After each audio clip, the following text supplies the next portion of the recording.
2, 3, 4. I know, you see, somehow the world will change for me and be so wonderful. Live life, breathe air. I know somehow we're gonna get there and feel so wonderful.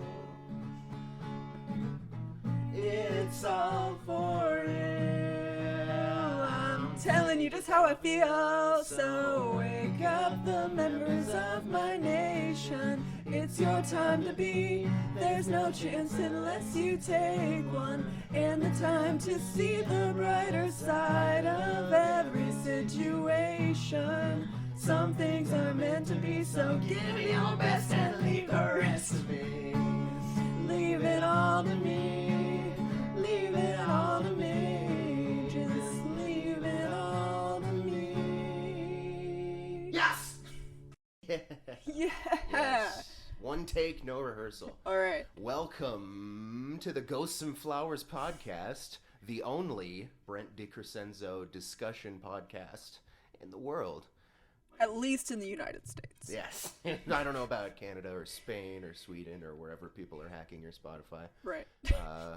My name is Harrison Maines. My name's Amy Goodall. And this episode is brought to you by Squarespace. So today, we're going to be talking about two amazing albums. The Moon Antarctica by Modest Mouse and Saint Anger by Metallica. Yeah. So, you know what it is, so let's just jump right into it. Modest Mouse? Right. Yeah, Modest Mouse. I guess we'll start off with our history. What's you want to talk about your relationship with the music of Modest Mouse? Sure. I guess I'll go first. Even though I'd rather you go first. I can go first. All right, go first. Okay, so Modest Mouse. It's funny. Modest Mouse is a band where when I've mentioned this on the pod before. I was a big like classic rock snob in high school, and I had a friend who was super into them, and we had like a sort of fake rivalry going on, where I would say, "Oh, Modest Mouse sucks. It's for hipsters. It's garbage." Was that the entire basis of like your criticism of them? That you would like relay to him? Pretty much, yeah. I just hadn't listened to them. For indie kids. Yeah. Yo, actually, our good friend Kevin one time said something to me that made me giggle. Mm-hmm. He said you could probably walk into a coffee shop and just see Isaac Brock there, like, making your latte for you. That kind of stuck with me. Yeah, as he's an everyman. Yeah. You know, that's his vibe. Yeah, sure. Well, I feel like they come across as this indie hipster band, but they're not actually like that at all. I don't know why they're grouped into 90s and 2000s indie rock, because I feel like that's not really accurate to how their music sounds at all. No, they're super. You know they're what I mean? super blue collar. Yeah. They're good old boys. Yeah. Just.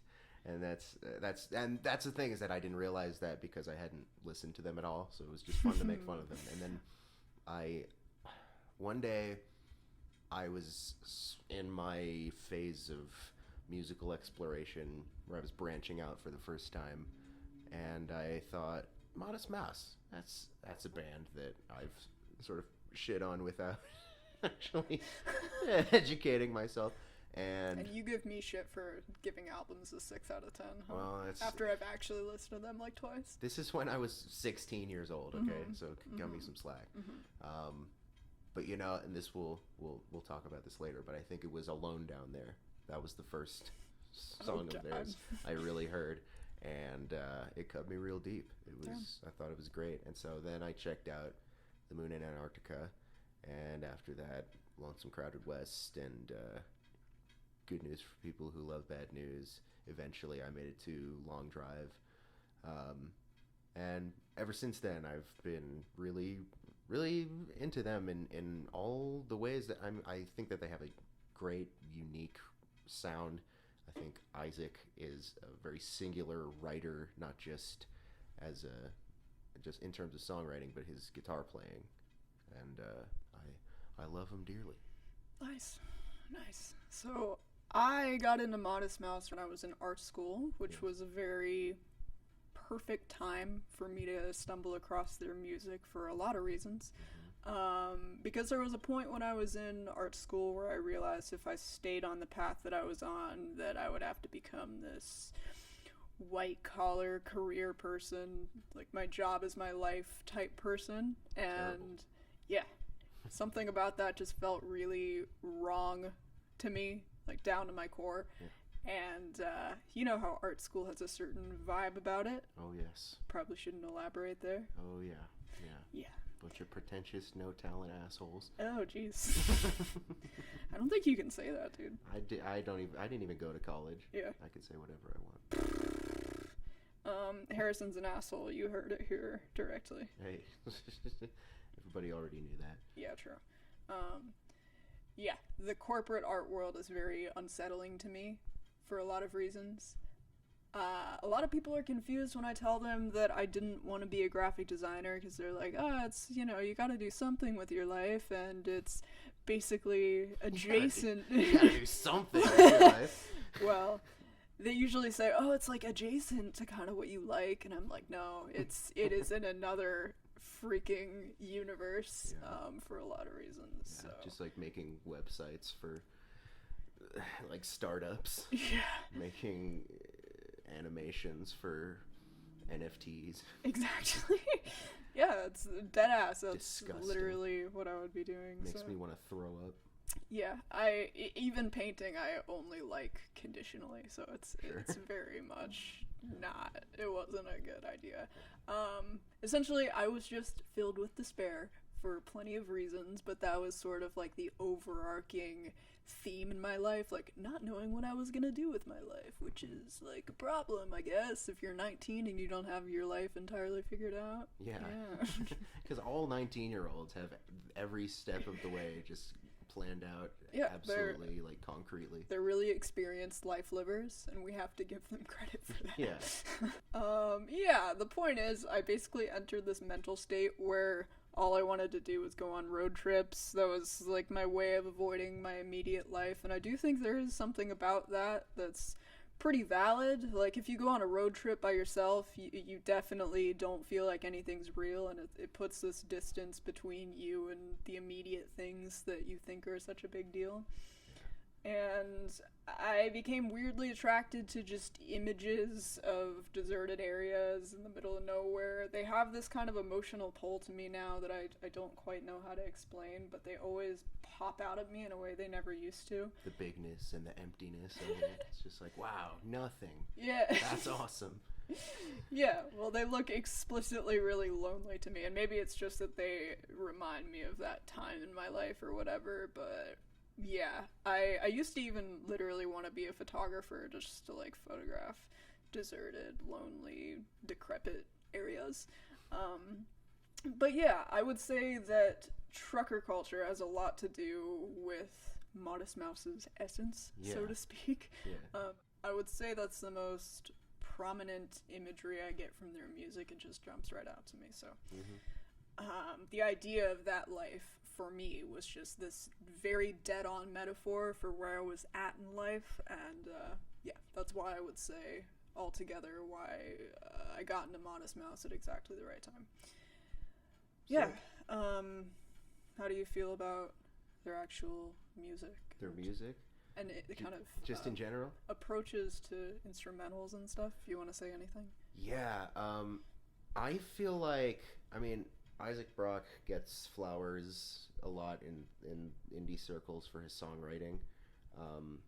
As well he should. He's a fantastic songwriter, great lyricist, really unique voice, both as a writer and just vocally. Yeah. But his compositions, his guitar playing and the way he structures songs is really, really interesting. With his guitar specifically, his use of bends, of the whammy, of harmonics, that kind of thing is like, I know a Modest Mouse guitar line or a guitar performance when I hear one. What do you mean by bends and whammies? I think I know what you mean by bends, but bends, like when you I have a guitar right here. Bend, like when you bend the note, like that's a bend. The whammy is like, you know, the bar on the guitar. Yep. And then a harmonic is like, you know, it's that thing of like when you sort of lay your finger on the string and it's you like move. Yeah. And it's just it's not like the string isn't ringing out in a normal way. It's just like you've hit it at a certain point where it's like there's a lot of that for sure. in his guitar playing, and I think the way that he utilizes that is like nothing that I've ever heard. Same. Yes. There's on Lonesome Crowded West, especially the way he works it into some of the riffs and even some of the like the guitar breakdowns on like doing the Cockroach, for example. There's some great examples of where the harmonics are just screaming, and it sounds like he writes stuff that is very beautiful, but then he can really, you know, turn on that distortion and make the guitar sound like it's in agony. Yes, there is absolutely something about that it's so evocative. Like, to me it sounds like literally, I don't know how else to say it. This sounds very extreme, but it sounds like a crying animal, like a helpless crying animal. Yeah. It sounds that agonized. Agonized is the perfect word for it. Again, like at the end of doing the Cockroach, there's stuff where he's like way high up on the fretboard, and he's doing pinch harmonics, which are like fret harmonics, except it's the way that you pluck it, where your finger where you're holding the pick and your finger kind of touches the string also. And so it just sounds like, so yeah, it sounds really cool. Yeah. I also really like it when their music works in kind of other genres a little bit. Like there'll be a very slight folk or country or even bluegrass kind of slant to their stuff. Sometimes even like a spaghetti western vibe to their guitar tones a little bit. Yeah, Cowboy Dan. Yeah, for sure. But yeah, I feel like those are the perfect genres to kind of capture this trucker lifestyle, so to speak. Like, there's something really important conceptually about their decision to do that for me. Yeah. Because those genres are really raw and dirty and down to earth. Yeah. And that's exactly what they're going for. The way they're applied, like, he's smart in that he applies them in a way that evokes something very specific that he's getting at. Exactly, yeah. I love it when I can tell that a band is doing that and pulling it off really well. Mostly just for me, it's like I feel like their music and even just Isaac as a human being seem to spit in the face of the corporate world, and just the idea that you have to live a life that looks respectable to other people, and it kind of spits in the face of people who think that they're somehow superior to you because they're quote-unquote doing that better than you are, and they have like a good job. But the thing is, they are ultimately, in the grand scheme of things, seen as better than other people a lot, even if it's just subconsciously in people's minds. People are like, oh, this person has it figured out, this one doesn't, you know? Yeah. That's sort of what makes them unique in the indie sphere too, is that you think about, you know, indie can tend to be a sort of preppy genre. You know, Modest Mouse are like, you know, they're throwing beer bottles at Vampire Weekend from their porch. Exactly. No, that's why, like, Kevin's comment, even though it made me like laugh a lot, I don't think it's accurate necessarily, but it stuck with me still. Yeah. But yeah, I think there is a social ladder based on just arbitrary, meaningless bullshit, and I think within their music, at the same time, because it is just like that, there's this feeling of crippling social isolation and rejection. Rejection from your peers in general is some of the darkest shit I feel like a person can go through, and it's really like inexplicable. When I try to put it into words, it just doesn't feel quite right.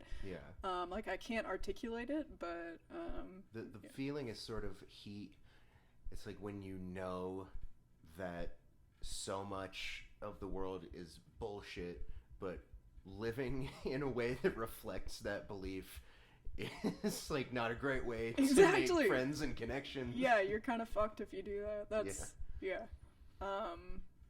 Yeah, when I talk about this stuff, I'm kind of reminded of songs like Trailer Trash and Bankrupt on Selling, Yeah. The Despair specifically. Those That's two. why those are so cutting. And of course, in a song like Doing the Cockroach, it's a little more, I guess, lighthearted.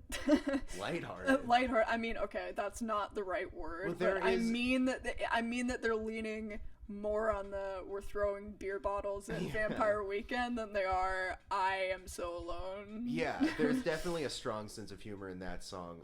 Yeah, for me, Bankrupt on Selling, when he says, all the people you knew are the actors, I'll go to college and I'll learn some big words, I'll talk real loud, goddamn right I'll be heard, and you'll remember the guy who said all those big words he must have learned in college. That's like the one that is Modest Mouse's essence to me. You're so right. God, that is such a good song. Yeah. Some of the best Modest Mouse songs are when he really where everything's very stripped back, and it's mostly just him and a guitar being like,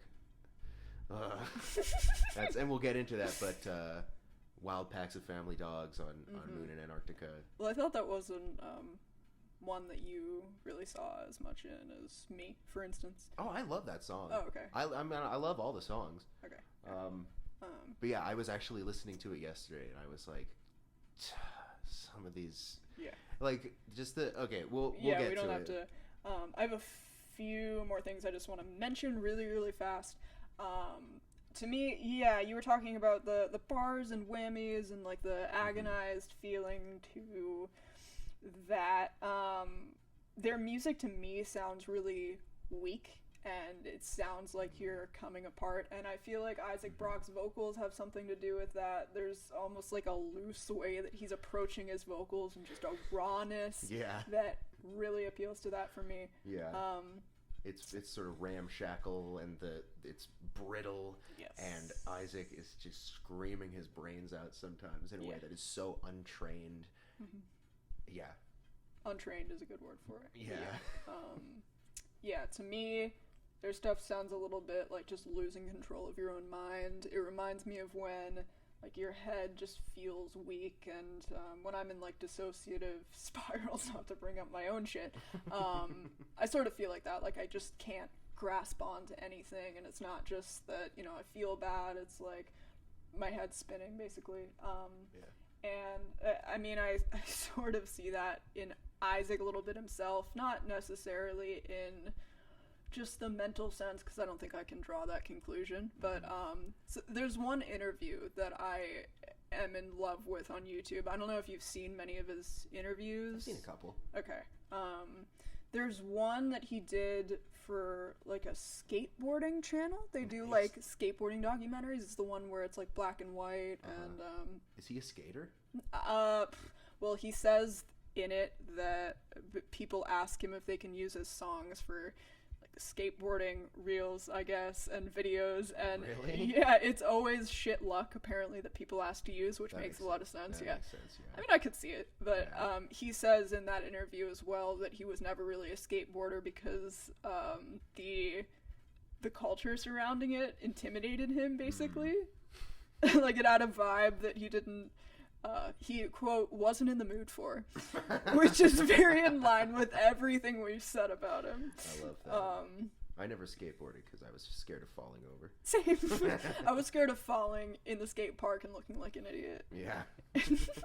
And people throwing shit at me. Yeah. Those are the scary kids who are like smoking weed and, wear like baggy jeans with chains and shit. Just, like, what is this idiot doing? But no, so that interview, in that, oh my god, it's just so clear that, like, he comes across as so scatterbrained. It's like he says that financially he basically barely made the band work, and he just, like, barely got by with it, and there's something so raw and compelling about that to me. Isaac Brock in general comes across as a person who's just not putting up even the slightest front. Yeah. And it's not in the way to where it's like, whoa, he's like really noble for deciding to be openly vulnerable. It's really just he doesn't know what the fuck's going on. He's just not capable of pretending to be anything but himself. Exactly. Gotta respect that. Yeah. But I would recommend seeing it because it really strikes me in the gut. I'll check that out. Yeah. It's just cool that he never tried to come across as this artistic genius. He's just some idiot. He's just not together, and it's so interesting to me. I'm remembering some interview he did where he's just wearing animal fur like all over him, and he's like, I want to write songs. He's just like his brain, and it's so weird that he comes across like that when he talks, because as a writer he's so cogent and so poetic, and there's so much, like, the sound again is very like rickety, but there's a deliberateness to the way that he actually writes the songs. Yes. So it is funny that he is a bit of a space cadet. Yeah. Yeah, it's wild. Okay, I think the last thing I want to say about their music in general, because I feel like this comes across, or I mean, this is used a little bit more in Lonesome Crowded West than Moon and Antarctica. The religious themes and figures that he kind of brings into songs a little bit. Because I feel like in context of everything else that his music has going on, it's like there's just this desperation for something to save him, even though he knows it's impossible. Like, I know Isaac Brock is a pretty hard atheist, which, you know, I wouldn't expect anything else. Sure. But the way it's used in Modest Mouse's music is perfect to me. I get almost like a childlike desperation out of it, like just I'm pleading for anything to help me right now, but I know that it'll never happen, and it's gut-wrenching. I throw myself at the mercy of whatever is or is not out there. Exactly. Yeah. That's pretty bleak. Yeah. All right, let's talk about Moon and Antarctica. The Moon and Antarctica. Well, what did you think of this album? I heard it for the first time a week ago. I listened to it on the car ride over here. Oh, nice. Yeah. You have a lot to say about it? Almost nothing. So why don't you go ahead and talk? Well, that was a joke for anyone who didn't catch on to the fact that I didn't. Yeah, no, we both love this album. Yeah. I go way back with it. At least, I mean, I go like 5 years back. We go way back. 5 or 6 years. I think, most people say that Lonesome Crowded West and Moon and Antarctica are their best albums. I full-heartedly agree. Sure. I think their first 3 albums are most of the time regarded as their best. And I think the Moon and Antarctica was maybe the brightest sounding of the 3 and the most experimental. For sure. As well. A lot of bells and whistles that aren't on the first 2. Yeah. But at the same time, like, I don't feel like they sacrificed any of the initial bite that they had with those records at all. No. It's very much used to their benefit, I guess. Yeah. That speaks to how strong the songwriting is. Yeah, exactly. Dead on. I feel like the flow is perfect. Yeah. Like, I don't even know if you could get better than this. Sometimes I think about it and I'm like, I don't even know how they did it. I don't know how to articulate this because it's so perfect. Yeah, the sequencing of the tracks is, you could not have put them in a better order. Yep. Yeah, it's more experimental. It's more explorative, I think. The production reminds me a little bit of Pink Floyd, honestly. What? Just with the way that it's so... There's all these trippy little, sounds and things coming in, and like ideas and ways. It sounds galactic. It sounds expansive in a way that is just as big as the universe that it's trying to describe. Damn, that was galactic. Yeah, that was good. just came right off the dome. How do you like me now? Damn, more. Yeah. Yeah. It reminds me of Pink Floyd in a similar way to OK Computer. What? Well, OK Computer, I think, is an album that has a heavy Pink Floyd influence, but there's an influence in the songwriting too. I don't feel Pink Floyd in the songwriting on Moon and Antarctica or any Modest Mouse album really, but the production, it's trippy sauce. And so No, I agree. Yeah. There are a lot of cool little production tricks on this album, Yeah. and yeah, the songs are really detailed when you kind of zoom into them mentally. Yeah. But if you're listening to it at a distance, it does not feel like too much or Yeah. cluttered in the slightest. Again, it speaks to the incredible songwriting on this album. Yeah, it's basically perfect. I mean, Yeah, for me, I would say so too, honestly. There's I think here or there you get a track that's not quite as amazing as some of the other ones. I think I could rank the track list if I had to. I don't know if I could. It's really like I would have to do them in clumps, like the top tier, S tier, the A tier. yeah. I could probably do it in like 3 tiers, but I don't know if I could get any more specific than that. Yeah. And the songs that are, that don't jump out to me as much, they're very well written. They sound fantastic. They're placed perfectly on the album. I don't have any other complaints about them. Mm-hmm. Yeah, same. Yeah. So do you want to go through song by song? Sure. Yeah. All right. I guess I guess we start with the Third Planet. Yep. I know you have a lot to say about this one. Yeah. Basically just the lyrics. So, I think we should talk a little bit about the instrumental first, if you have anything to say. Yeah. This one is not it's not super out there. There are some, again, it begins with that very nice, simple guitar riff where it's acoustic and electric doubled on top of each other. He's using harmonics in the riff. And it sounds, it does sound a little rickety again, but I was gonna say the exact same thing. You stole my word. Oh, rickety. Yeah. It's they were You dead read my before mind the and ship even sank. Yeah. You read my mind. You stole the word. That's what I told you to start, so this is your fault. Fair. Yeah, I think it's a great way to start everything off. I think it's a good mission statement because it explores themes of space and the universe, but also very personal human things and anxieties, and there seems to be a weird sort of cryptic theme of loss, but also birth and the cyclical nature of life. Yep. I have a lot to say on this. Yeah, go ahead. Well, first of all, before I get into that, I'll just say his vocals on this song, for some reason, sound especially tormented and traumatized. Mm-hmm. Metaphorically speaking, I do not mean literally here. He sounds like he's mid-sob, like he's just soaked in this freaking sadness. Yeah.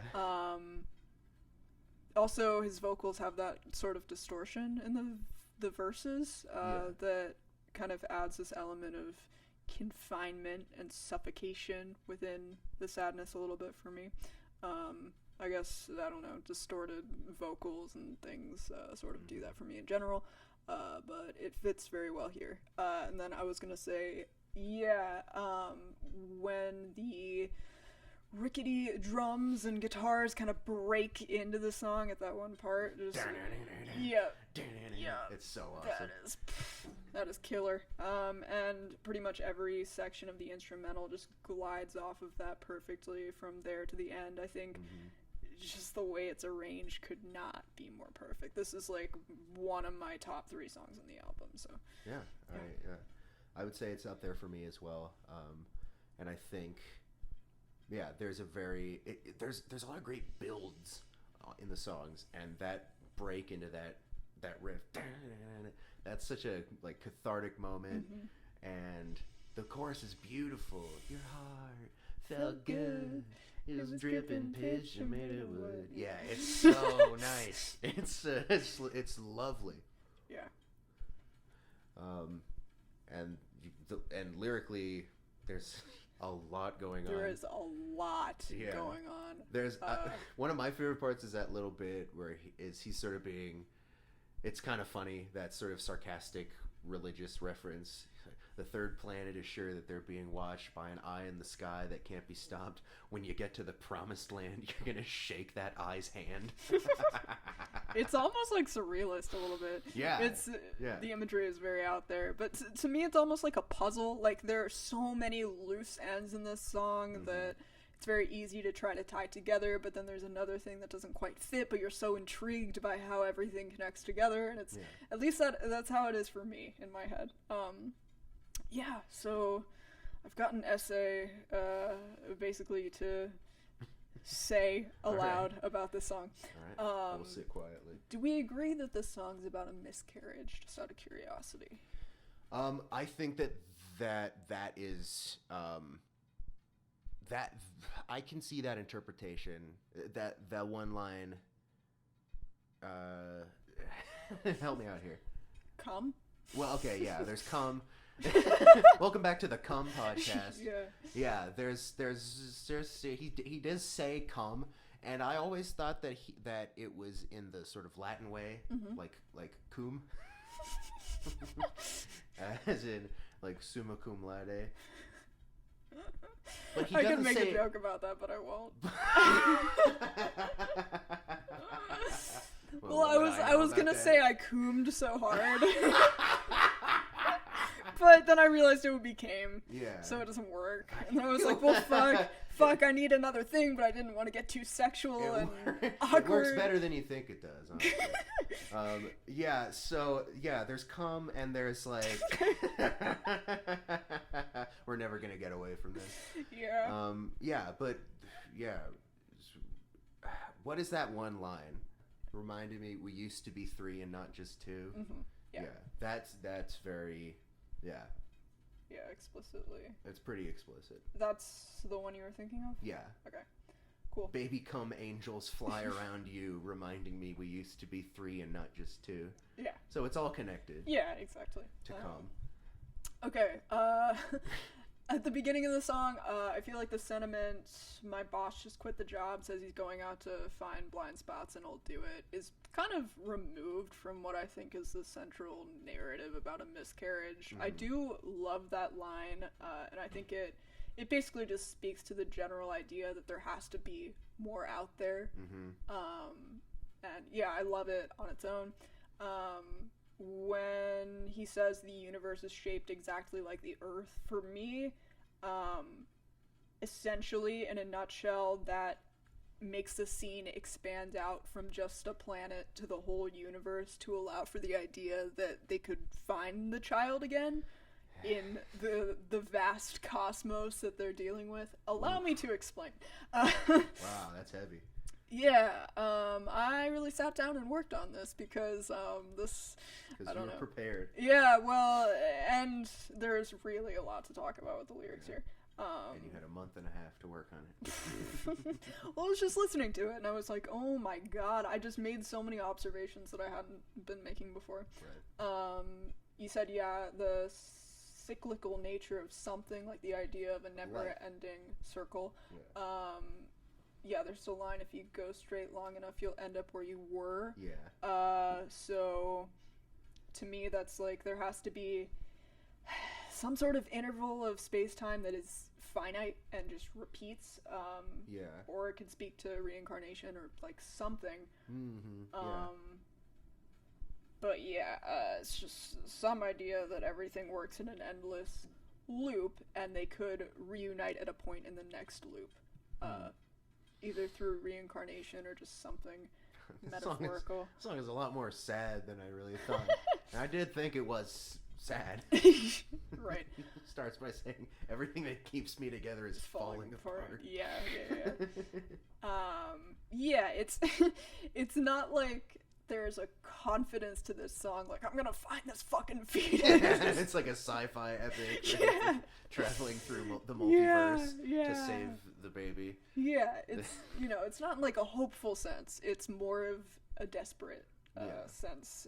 Kind of similar to the way I was talking about the childlike desperation for a god. It's throwing like yourself to spirituality in any sense to sort of try to find meaning in something horrible. Right.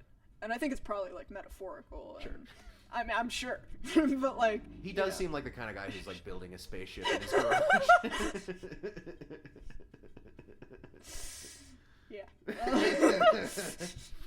He sure is.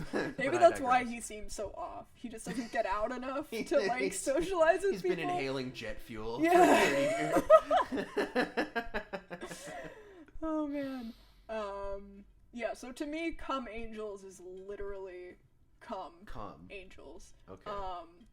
Okay, now this fetus and all the other sperm or whatever that didn't, you know, come to fruition are like in the cosmos now.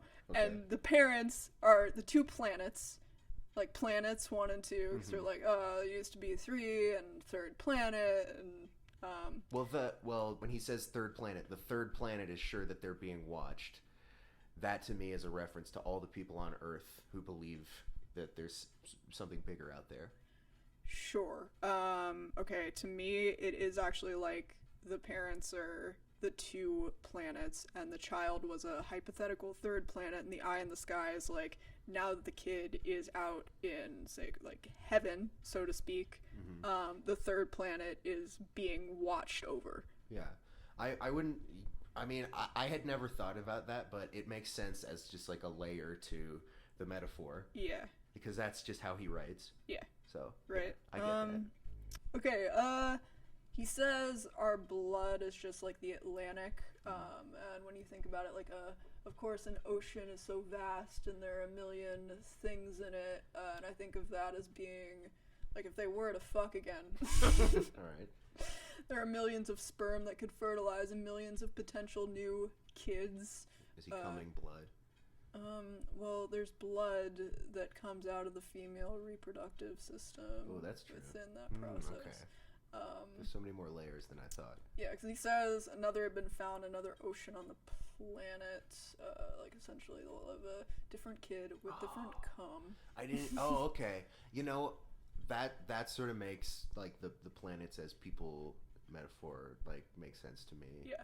I didn't pick up on that, but yeah, another ocean on the planet. Yeah. Okay, that's interesting. Sick. I like that.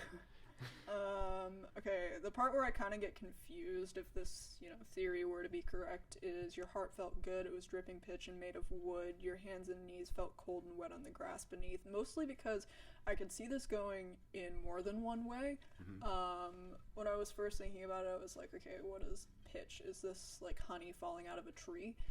Because that's kind of what it sounds like made of wood and pitch. So I was like, well, trees grow, and if this woman was pregnant, something was growing inside of her, and if the ground is cold and wet, then it's like she's growing, and then now they're helpless and cold beneath the moon and shit. Damn. Whoa. You're blowing my mind a little bit. Damn. That's good. Thanks, dude. Yeah. Yeah, that is cool. I always thought of it as another sort of separate thing that's like, you know, he's talking a lot in metaphor, and so yeah, but I didn't really think about the sort of growing aspect because I didn't think so much about the baby aspect. So that's a cool read on that one. Thanks, man. Yeah. Well, I only get confused there because there's definitely an element of disillusionment about that kind of sentiment. I mean, when it says your heart felt good, when I first used to listen to this song, I thought it was almost like sarcasm, like, oh, your heart felt so good after this happened. But I guess that could mean she genuinely did feel good in the past when she was growing like a tree. Yeah. To me, the grass is like, I mean, that's sort of, you know, cold and wet is not necessarily a bad thing because to me that part was sort of meant to be a grounding thing. Like we're people right now in this situation, and we're connected with the earth. But I guess, you know, we're also connected in the way that all the plants and all nature is connected with the earth. Yeah, I guess that makes sense. For me, saying it's cold is kind of, I think of coldness, emptiness. I don't necessarily think of cold soil, because that wouldn't, like, help anything. Right. Yeah. But to me, it evokes dew. You know, it evokes like a dewy pasture. Sure. So, yeah. Sort of the kind of rural imagery that is common in his songwriting. Yeah.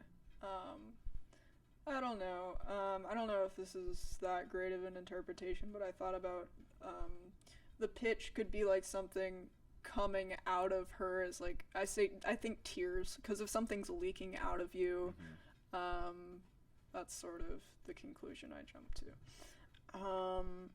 Or it's like she's coming apart. I don't know why, but that kind of makes sense to me emotionally, and that's almost like my gut instinct, but whatever. Point is, there are a lot of moving parts to this song, and yeah, it's probably the most well-written lyrically speaking. It's packed. Yeah. Packed full of detail and emotion. Yeah.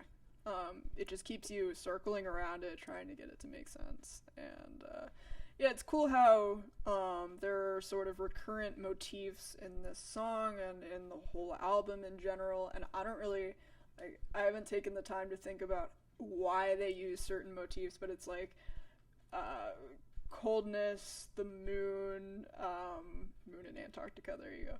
Yeah. The universe, circles, for sure. I feel like that's definitely used repeatedly throughout. It's shaped like the earth, which, you know, he's talking about universe is round, which if you go straight long enough, you'll end up where you were. Yeah. Which is, and I feel like with that line, there's simultaneously like a sense of, fuck, we are on this endless loop, and it's horrible, and you know, the same tragedies recur over and over again, but at the same time, it's like, I feel like it could be, I don't know, I just get a hopeful I could find this fucking kid out of it, so. Or just even any happiness ever again. Oh no. All right. So yeah, that's Third Planet for me. That's that one. Yep. Yeah, great song. Yeah. Then Gravity Rides Everything. Gravity Rides Everything. It sure does. A fucking beautiful, beautiful love song. That also is. Wait, I'm sorry, love song? Yeah, it's a love song to me. What the fuck? All right, keep talking. Okay, so to me, it's about. Growing old with someone. Okay, go on. And it just it's a very hopeful song, I think. He says in the chorus, what is it? It's in the motions and the things that you say, it all will fall right into place. As fruit drops, flesh it sags, everything will fall right into place. Like, we age, we yes. grow, but it's a natural process, and it's just, you know, it is what it is, and it's, and God, and the one that gets me says, when we die, some sink and some lay, but at least I don't see you float away. Yep. I have a lot to say about that. God, that but I think you're taking it a different way. Okay, well, what was your interpretation? Well, okay, am I right to say that you were thinking about it in the sense that you and this person are grounded in this life together, and at least you're not just floating? Sure, it's like, I don't know exactly how I would put it into words. It just, the imagery that it puts in my head is so, like, melancholy and very, very bittersweet. And to me, yeah, I mean, to me, it's a song of devotion and love and acceptance of just the way that life progresses naturally. That is so far from what I got from it, but I could see it because, yeah, it all will fall into place. Yeah, I totally, like, that's kind of a removed sentiment from, you know, how I tie everything else together. I do really like it. I think I just don't put as much emphasis on it. But to me, the gravity in this song is sort of a metaphor for something that's always pulling at everything you think is giving you a sense of meaning. Like there's always something putting this emptiness inside of you, like it rides on everything that you do. Sure. To me, what gravity represents is people, because he uses the metaphor of fruit dropping and flesh sagging. To me, that is people aging. Yep. And so it's us being pulled back into the earth from whence we came. Yeah, to me that's like a bit of a bleak thing. Yeah, I mean, I know what you're saying. Yeah, I also see it as being about death, but for me, the lack of a sense of meaning and the knowledge that you're gonna die are both really difficult things to sort of reckon with, and they always are prominent in your head and in your life, and they ride everything. So yeah, for me, it's gravity is like an emptiness and a slow death. And yeah, I also get the like fruit drops, flesh it sags. You know, I think that means, yeah, you're sinking into the earth and dying. But yeah, gravity, you're being pulled. I don't know. I don't, like, I always interpreted it as being very, not optimistic, but just realistic as far as how you process the idea that eventually you will die, and you may even have to experience the deaths of people that you love. And it's not, I don't know if I said it's hopeful. I don't know if it's hopeful, but to me it's about just having a realistic view of that, and just sort of seeing it as being a part of nature. Yeah, I think there's this bias in my head that always tells me this is a sad album and everything on this is sad. But with songs like Alone Down There and Life Like Weeds as well, I don't know if you remember like the lyrics to Life Like Weeds, or if they stuck out at you in any way, but it's sort of about, I think, appreciating the ones you love, and you'll have to remind me, but quote, not seeing them as an obstacle. I think that Isaac Brock said that, not seeing them as an obstacle. So I don't know, not seeing them as just a way of getting what you want, and trying to, you know, just focus 100% of your energy on your own thing. At least I don't see you flow away. That line kills me. But the way that I sort of interpret it is, when you die, at least you won't be this miserable, hopeless, dreamy, lost cause that doesn't know what they're doing with their life. It's just over. Yeah. Yeah, to me, there's floating away. I just get sort of like a dreamy feeling from that. And, I don't know. That's sort of antithetical to what the song is trying to say to me, where it's like this idea of floating away. It's like, no, it's just we're animals on a rock, and we'll die, and you know, that's just what happens. Yeah. But I do think that it is a song that's to somebody, you know, like maybe to his wife. I don't know how romantic it is necessarily, but it's to me it's you know, no matter what it means exactly, it is a beautiful song that is so wonderfully written. Do you have anything more to say about the instrumental? We were talking about production, bells and whistles. I really love at the beginning the sort of like reversed guitar parts that come in and out. That's really cool, and it just like comes in. That little guitar lead is so catchy. That is almost like a quietly triumphant kind of melody. It also has kind of a strange approach to percussion.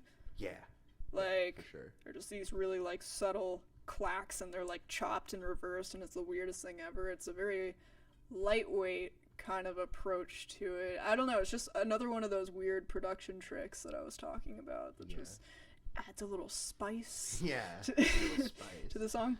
Yeah, I love the production on it. Yeah.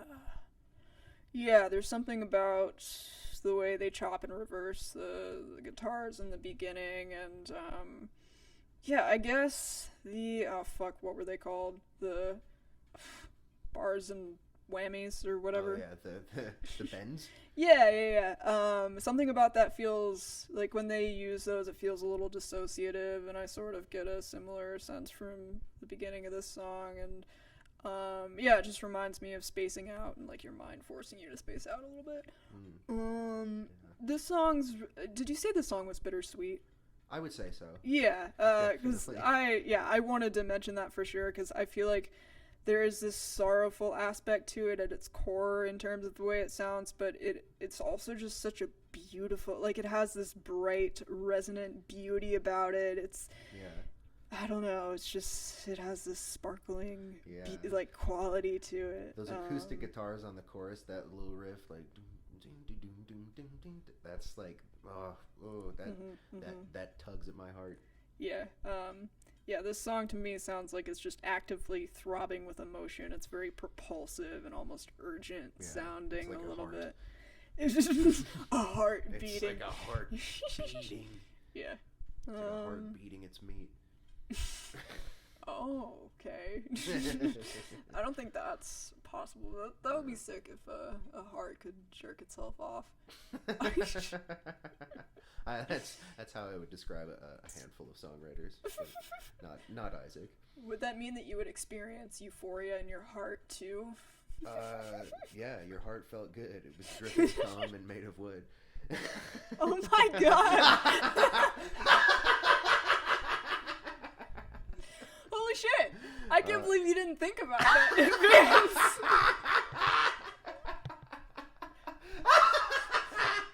Oh, wow. boy. Jeez. Yeah. Good job with that one. Yeah. Maybe we should move on. Yeah, sounds good. Okay.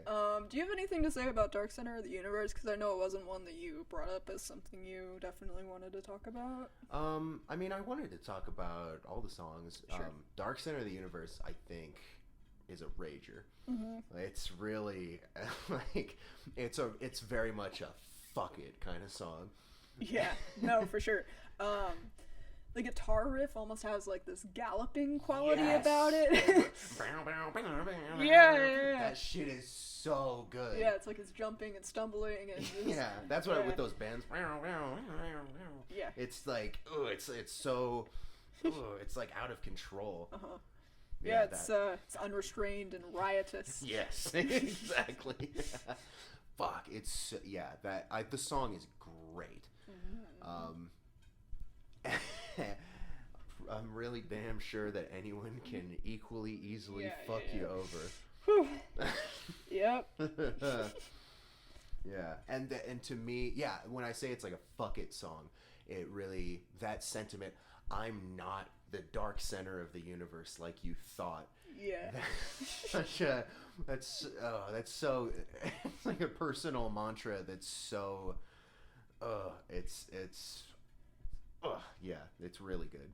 Yeah. To me, it's almost like about a certain desperation to not feel like the bad guy in a situation. Mm-hmm. Yeah. He sounds very worked up also when he's just singing. Yeah, his voice song. is like cracking in the chorus. Yeah. There's two times when he sings the chorus and he just delivers specifically the second and the last line in it, like he's just screaming his fucking guts out. Mm-hmm. I always think of that when I think about this song because it's just so good. Another line I love is in one of the choruses he says, God said something but he didn't mean it. Everyone's life ends but no one ever completes it. I love that. Oh man. Yeah. The dude is nuts. He goes nuts on these lyrics. Yeah. To me, it is very much a song about trying to avoid guilt, suffocating guilt that you don't want to deal with. Yeah. It's like he knows that he's at fault in the situation, at least to me, and he's just accepting it. Like, you know what? I'm an asshole, but that's just how it is, and if I didn't fuck you over, someone else would. And when he says, if you can't see the thin air, then why the hell should you care? To me, it's kind of like, if you can't see what would have happened if I hadn't done this, and you can't know for sure that someone else wouldn't have, I don't know, done something equally fucked up to you, then why are you even getting angry at this? This is just how the world works. Right. And social relations work. Yeah. Dry or wet ice, they both melt and you're equally cheated definitely follows that idea to me as well. Like, no matter what, you're fucked. Yeah. Which is another very, he's using ice. It's ice is a natural thing, and so he's using a nature metaphor. There's a lot of those. Yeah, and dry ice, I think. I don't know if dry ice occurs in nature necessarily. I think. Oh, maybe it's like the wet ice is already half melted, but the dry ice is like more substantial. So like, I don't know, if I hadn't fucked you over and you were still dry ice, you would end up melted somehow. I don't know. Yeah, there's all maybe. Yeah, there's just so many like things to pull out of the lyrics, so many ways to interpret them, and it's cryptic, but you can tell that it's a joke. That he said, hey, it's almost like a country ass kind of metaphor that it's Hey, the metaphor is country. Well, it's like ice smells whether it's dry or wet. So it sounds like something like that. Sure. Yeah, I'll give you that. All right, perfect disguise. Unless you have anything else to say. No, not really. There's also a few times that the chorus comes in, actually, on Dark Center of the Universe. There's like a layer of palm muted guitars, I think, that's all like chopped and reversed. Yeah, I love that shit. Yeah, the production choices are, again, they're flashier, like way flashier than what was on their first two, but the ideas are so good and they still sound really cool. Yeah, and they stick. It's not just like some empty sort of weird shit that they're throwing in. Like that, for some reason, that layer feels like it has an emotional pull about it too. Like every single fucking thing they do on this album hits you. Yeah. It all feels very purposeful. Yeah. Which they're just basically, guitar bass drums. That's not it's a very simple setup, and I've always thought that it was cool that they had such a signature sound despite not having that, being very stripped down as far as what you can have in a rock ensemble. And I think that the production tricks on this album are super tasteful, and it still sounds like Modest Mouse. Mm-hmm. Yeah, I just love that. For sure. Are we done with this song? I think so. All right, perfect disguise. Yeah, this is in a lower tier for me. Mm-hmm. I do think it is a good cool down. Yep, exactly. That's what I was gonna say. Dark Center of the Universe is very, it's got so much energy, so it's a nice, breather. There is one lyric on this song that when I heard it hit my ear weird, but the more I thought about it, the more I was like, whoa, that's a bar. And it's what he said, you cocked your head to shoot me down. Whoa, whoa, I'd never noticed that. Oh, like, shit. Whoa. Yeah. That's... the man's got a way with words. Yeah, for sure. That's heat. Yeah, do you think it sounds kind of like a ballad? A little bit. Yeah, like a ballad on the album, maybe. Yeah. I don't really know what ballad means. It's kind of a vague term, a little bit. I would say Gravity Rides Everything is it's a ballad. Oh yeah. Yeah, it's not. I think I don't know the exact definition of a ballad, really. Yeah, I just feel like I know one when I hear one. Yeah.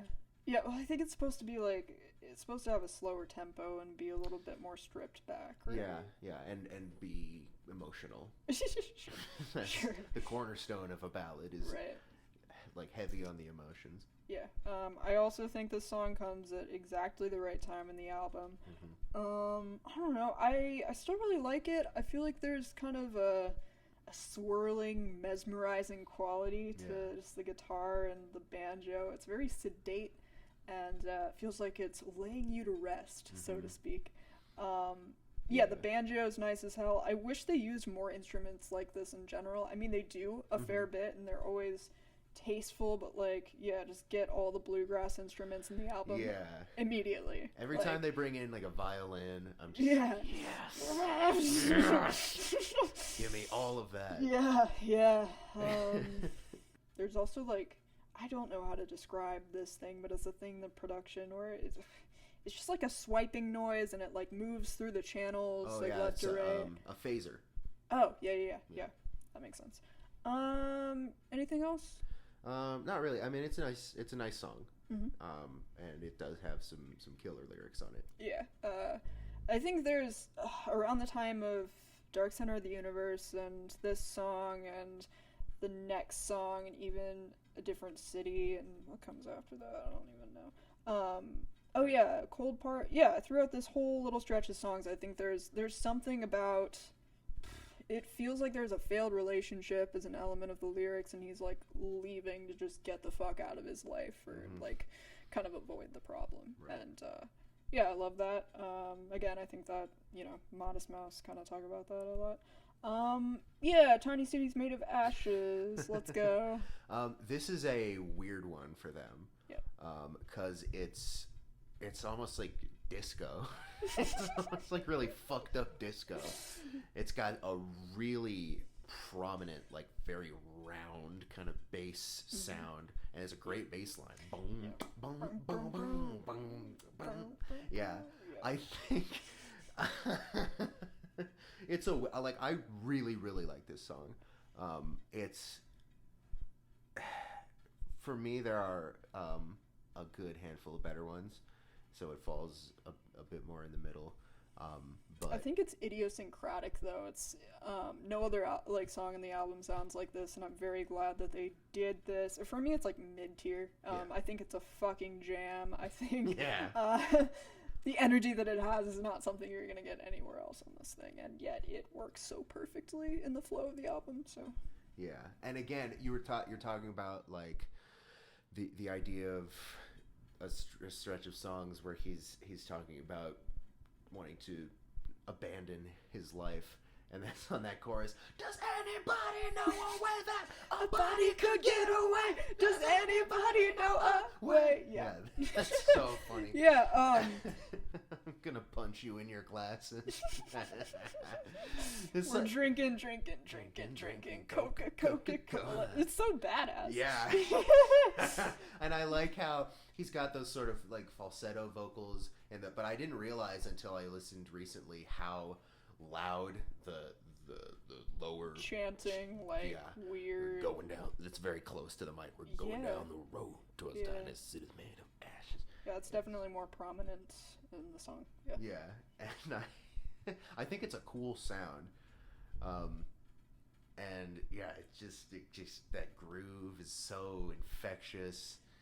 Yeah, it's got those cymbal hits that sound kind of creepy almost a little bit. It's like a snake slithering. I don't know. Yeah. That's what I think of when I hear drums like that. So yeah. It's a bop for sure, and it's really funny. Yeah. Yep. Totally Isaac Brock all the way. Oh yeah. It's a successful experiment for sure.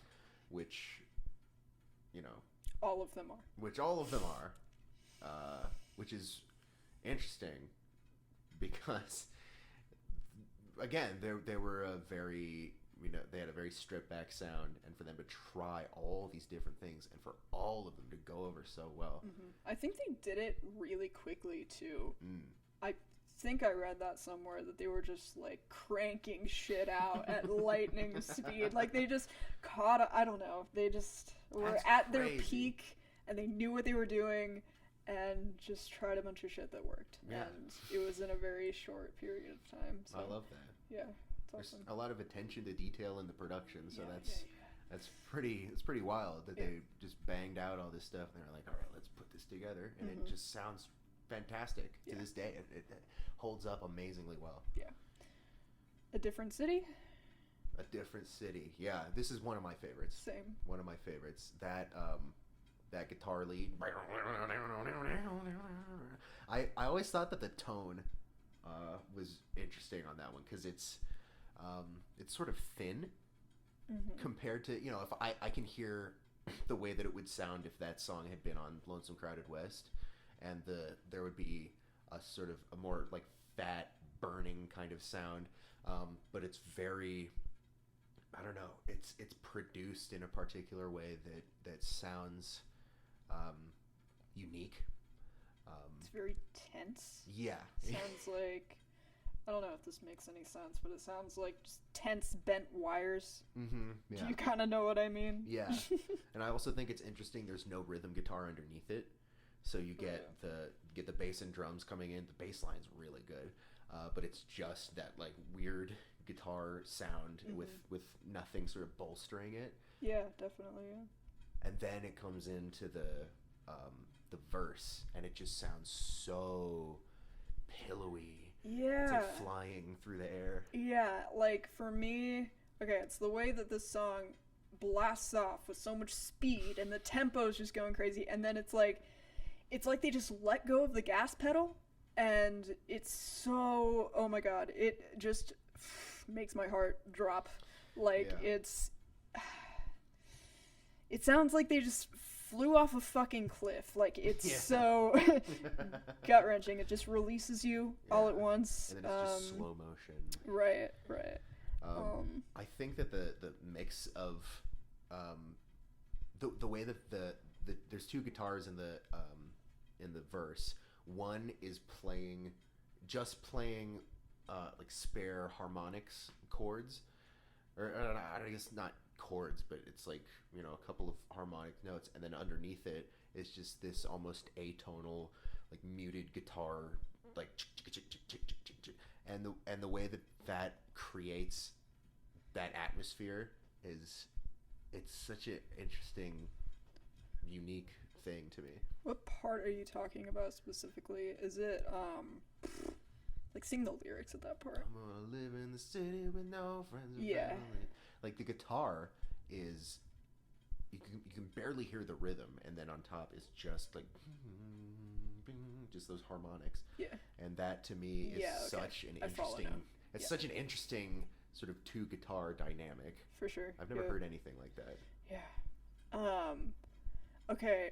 God, what part is this at? I don't know if it's the verses. What is the chorus on this song? Through the cracks in the wall. Yeah, okay. So much for all. Yep, that's okay. That's what I was gonna talk about. It is in the chorus then.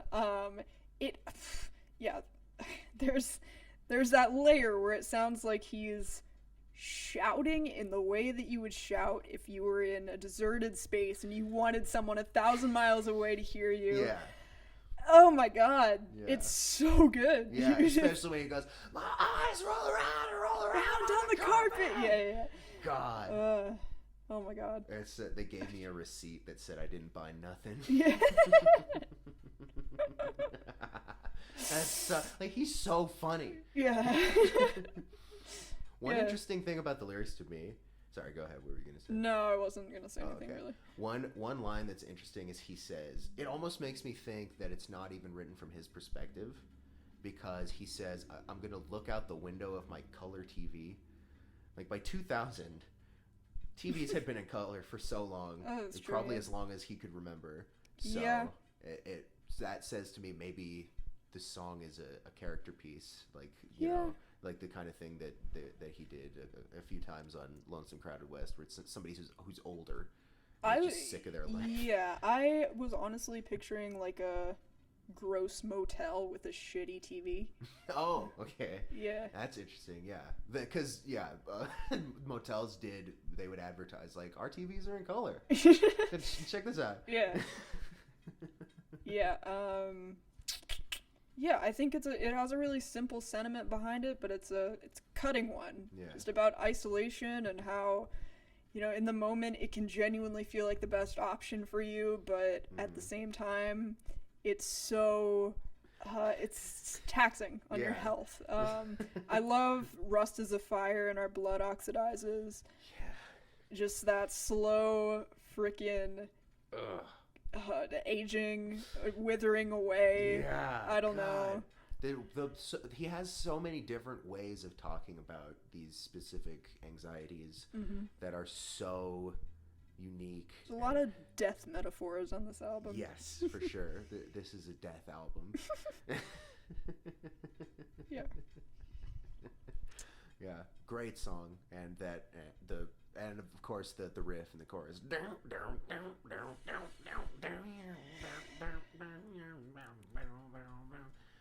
Yeah, he's so good at when his guitar writing, he's very eclectic. He can do all sorts of different kind of things, and when he has to write hard rock riff, he's so good at putting together a melody. Like, I know you're not, like, a huge fan of Shit Luck. Did I say that? I don't know. Maybe. I don't know. Were you looking at my ratings on Rate Your Music for Yeah. songs? Yeah. I like that song, but yeah. I think that song, the riffs on that song are like Black Sabbath, man. It's so good. Yeah. So, yeah, he is a man of many talents when it comes to different ways of using the guitar. Certainly. Yeah. He's probably a top 5 guitarist of all time for me. God damn, Like, dude. Personally, That's I think awesome. he's a genius. That's awesome. All right. Anything else? I don't think so. All right. Cold part. The cold part. My only complaint is that it kind of goes on. It's a little meandering, and I feel like that's purposeful. Mm-hmm. But I do think that I do think it does capture an emptiness. It's very palpable. Yeah. So long to this cold, cold part of the Yeah. world. Yeah. It's spooky. It is. That and the violin and the Violin. main guitar melody there just sounds so eerie. Reminds me of like a storm cloud just looming above like the song, or I don't know, in the sky. It's also kind of tragic sounding. It sounds like a lament to something. Yeah. And I mean, I think the song's about like ditching his life again, so Right. it's like a lament to his life in this shitty place. I don't know.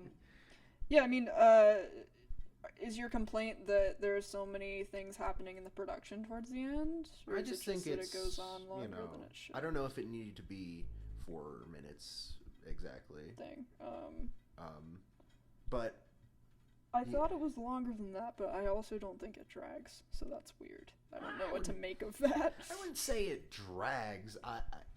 I guess to me, A Different City is such a blood pumping song, and so it's hard for me to get back into the mindset of getting into that sort of hypnotic thing that they're going for. That's similar to what they're doing on Perfect Disguise. I don't dislike the song at all. I think it's got so much going for it. I just, and it's also like, I'm just like waiting for the next song. Yeah, a little bit. God, that's terrible. This is one of your favorites, I take it. No, I Alright, wouldn't say then. that. It's like mid-tier for me, but Alone Down There is not, so. We'll get there. Okay, I like the fact that a lot is happening in the production towards the end, and I don't know, it feels like there's this cloudy finish about the song, like there's so much soft reverb used in it, and it's like on his vocals as well, so, I mean, to me, when I hear those like breathy vocals, it feels like he's in a cold space. Yeah. Which makes his sense. breath frost. Yeah, exactly. Rainy gray You jam. can see his breath frost. Was it see? Or did he see? So you could see his breath. Rainy gray frosting. jam. Wow, that sentence actually makes a lot of sense for this song. Yeah, way Damn, more sense right. than Morning Bell. Yeah, for sure.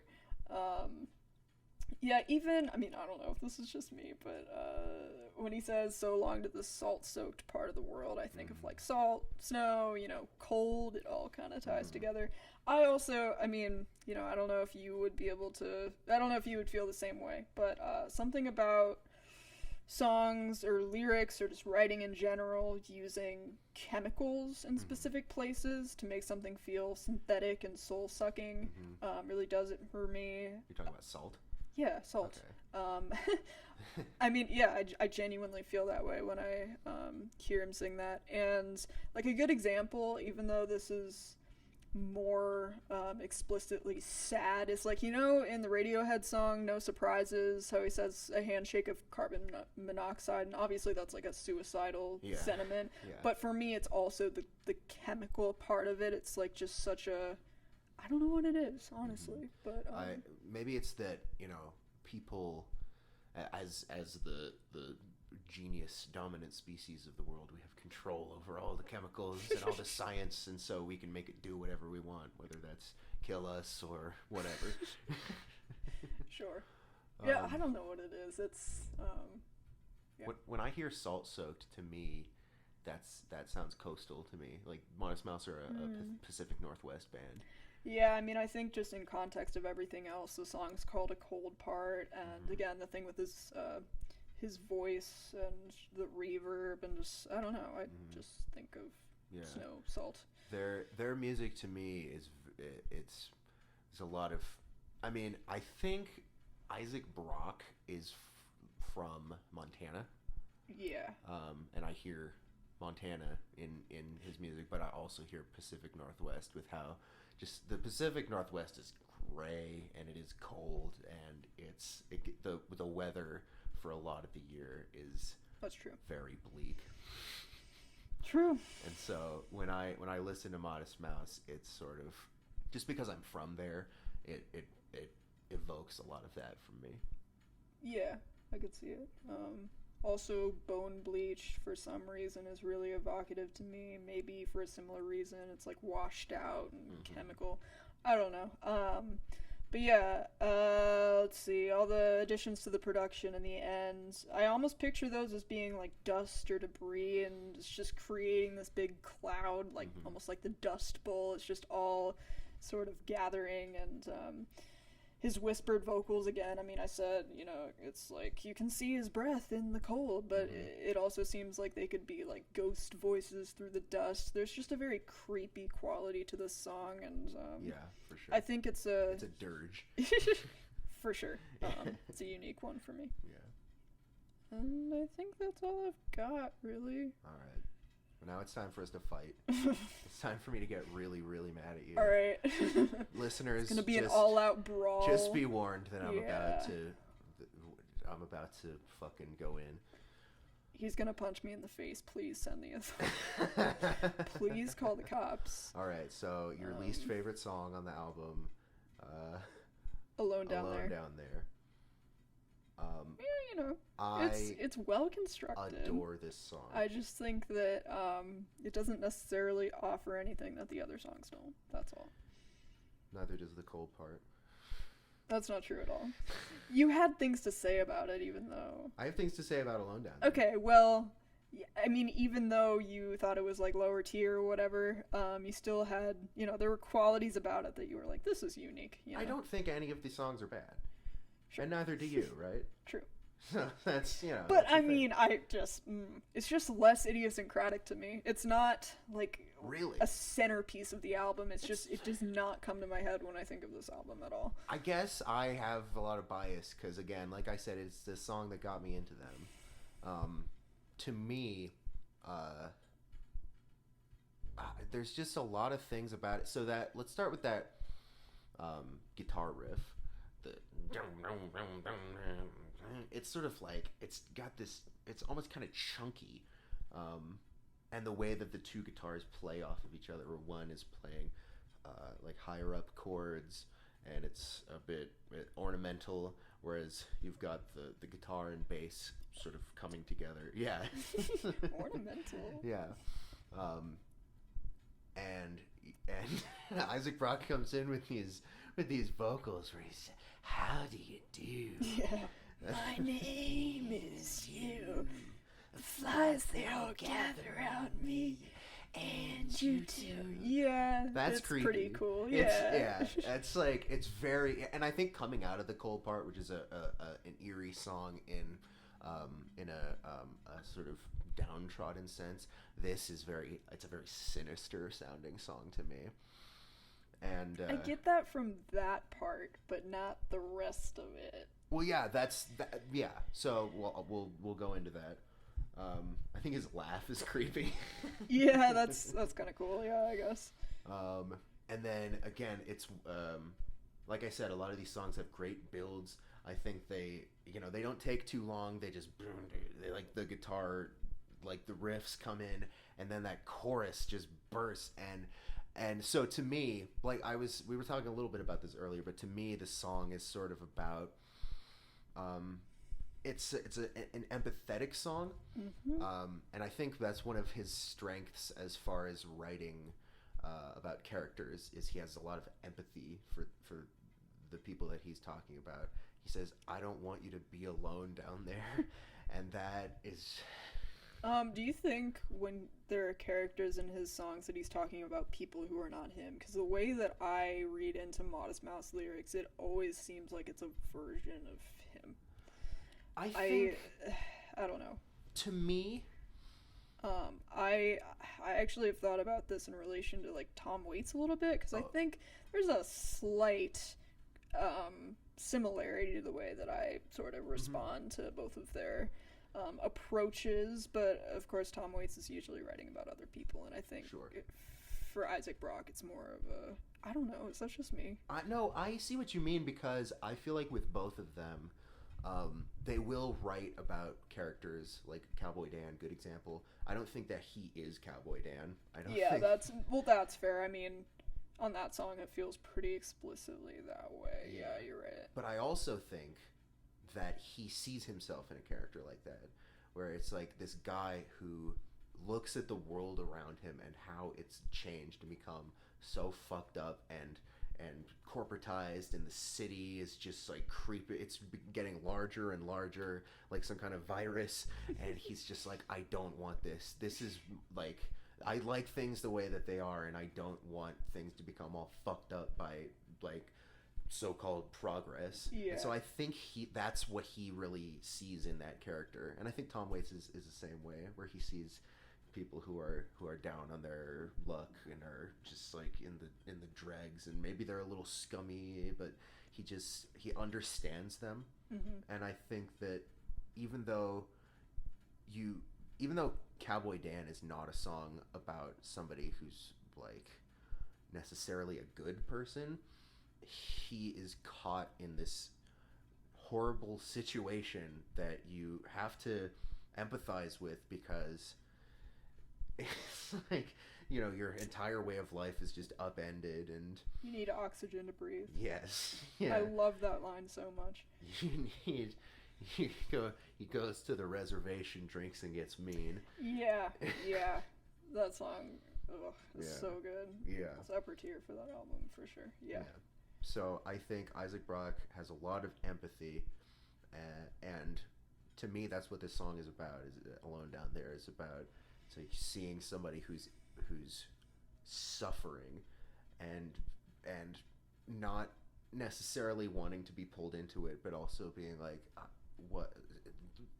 feeling helpless, and like what is it that I can do, because I don't want you to have to go through this alone. And that's I gotta tell you, there's a lot of people who have been in my life that I felt that way about. So that song really, that's why that song is special to me, because it's not a very complex or cryptic meditation on that emotion, but it's very raw and very blunt, and so that's what I like about that song. Fair enough. Yeah. And the guitars at the end fucking kick ass. Yeah, that shit's awesome. And I like that it's not too long, doesn't overstay its welcome. And because it's so short and not very complex compared to like Third Planet, I can see why it's not high on your list.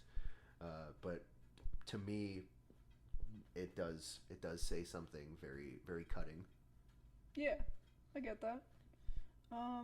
Cool. You don't have anything to say? No, I like that it affects you in that way. I'm usually the one who needs the help. See, there you go. Yeah, it feels gross to say that, but if I'm being realistic, I feel like I'm always on the opposite end. I like the song. I feel like I mentioned this to you. I feel like he could be saying he doesn't want Satan to be alone in hell. Like, yeah. There's some... I can't really remember why I came to that conclusion, but something... Well, yeah, the first part of the song is very... Like, it does sound so much like he's either talking about the devil or, like, from the perspective of the devil. Yeah. The devil's apprentice. He gave me some credit. He fed me a line, and I'll probably regret it. I don't know. I don't quite know how to read that one. I think it's well written. Yeah, fed me a line can be a drug. Yeah, or like a lie. Yeah. Flies, they all gather around me and you too. I mean, it sounds like they're in a dark, gross place. But who knows if that's... I don't know. And that's the thing, is that's the where I think it's him not necessarily wanting to get pulled into somebody else's shit when it's not him. Well, yeah, but it's like they gather around the both of us. Yeah. That's why I think the song is about empathy, because he says, "My name is you." Yeah. Well, yeah.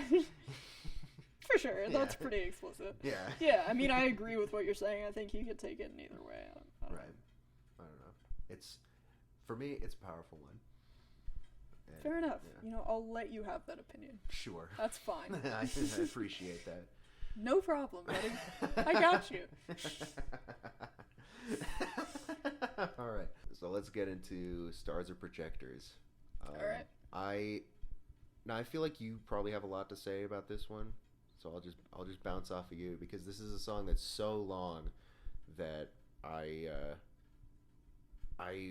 like, you're gonna need to remind me about certain parts of it. Yeah. Even though I think it is a fantastic song. Yeah, fair enough. There's a lot to think about with this song. There are so many things that I could really talk about, so I understand where you're coming from there. Yeah. Okay, I'll just start with the beginning. I really like the way that the song kicks off. So for me, let's see, I mean, his vocals are all ugly and disturbed sounding, and I like how the vocals are kind of like staggered and they come in a bit faster and they're like dizzying. They're moving around in the channels, and they feel much more messy than those guitars, which I feel like feel thicker and heavier. It sounds like they're like trying to drag themselves out of thick mud or quicksand. It's like there's so much force there. It's like trying to wake up from a dream. Yeah. Yeah. I feel like I can wake up from dreams a little bit more easily than these guitars can pull themselves out of mud. Or quicksand, definitely. Okay, during this part with the vocals, there's like a faint layer that you can hear. It sounds like just a fragment of a recording of him. Again, like, it sounds like he's screaming at the top of his lungs in the void, trying to get someone to hear him. Yeah. Do you know the part that I'm talking about? I do. Whew. That's a good one. Yeah. And then there's like the release from that, which, I mean, I guess I respond to it in a similar way as I do the release in A Different City, maybe. it's sobering in a way. There's like a sense of disillusionment in that moment for some reason. It just makes me feel empty. Yeah. And I don't know how such a simple move like that can become so evocative, but that's just kind of the magic of this album. Yeah, I mean, the way this song progresses is just flawless. Yeah. It might be the best progression that I've ever heard in a song. Like, it just makes all the right moves at all the right times, and every new phase of the song just glides off of the last so perfectly. It is so bang on. Yeah. And you can tell that it's a great song when you listen to it kind of at a surface level, but when I give this thing a close listen, I can't not be moved by it. Yeah. And it doesn't feel its length. Yeah. I'm always so intimidated by the length of it, but it doesn't feel, what is it, like 8 minutes? Yeah, to me it feels long, but it feels, you know, very gratifying the entire time. Like, it just feels expansive and, I don't know, stunning. And I feel like the fact that the song gets better the more attention you pay to it is a very good sign. Yes, yeah. Always a good sign. Yeah. I feel like the tempo changes throughout the song are probably part of it as well. Like, the way it'll kind of diminish and collapse and then just regenerate, and just pick speed back up so seamlessly and with so much emotional pull. Near the parts where it slows down, there are like these mandolins and his voice sounds a little bit more sobered, and the part that I'm talking about, he's singing Where Do Circles Begin? Right. And his voice is like covered in reverb and it just sounds like it's floating away, and it's so flipping beautiful. Flipping with a hard G. Yeah, no, it's good. Yeah, every part of the song is really interesting in its own way and sticks out. And that part in particular, I mean, he talk about circles again. It's just this, you know, it's a recurring motif, and I think that this song explores it very nicely and also ties in all the space stuff. Yeah. In a beautiful way. For sure. Let's see. Okay, there's a part towards the end where the guitars kind of pick up more speed, and there's that violin, like the snappy little violin that's like descending, and there's just this razor sharp tension about it. It sounds so momentous. It's like it's carrying this impending destruction or doom with it. I love that shit. And they're like, towards the end, there's like these, I don't know if they're drums, it's just like a really digitally manipulated, like floppy, like sound. I don't know. It makes you feel like the song's just getting all warped and demented and disintegrating. For sure. I love that shit. Even at the very, very end, like the last moment of the song, I just get such an empty feeling in my stomach when the song's just like totally run dry and the only thing that's left is like that tinny little mandolin. It's so fragile sounding and just, it's, because there's a part where you think the song's gonna end and then it picks back up and then it really does end and it's like there's just nothing there and it makes me feel so empty and just, oh my god, it's so good. Ooh, it's great. Yeah. It's great. Yeah, it's a brilliantly constructed song. Lyrics? Do you have anything to say about lyrics? For me, it's like all that we are, or all that humanity is, really is just this meaningless projection of something greater, like the cosmos, the stars. I don't know, people want to think that they're directing their own lives and they're totally autonomous and they're just making their own free decisions and building their own lives, and it's all so significant, but ultimately, like, I don't know, I'm a determinist, and I could say I feel like it's a pretty, I don't know, whether or not determinism is real, it's a pretty delusional belief to have that, like, your life is that important. But it's kind of like a prominent belief among a lot of people. Like, while you're alive, you just feel like it all means so much. But ultimately, it's just not true. It's hard to reckon with, but, I don't know. That's what philosophy is all about.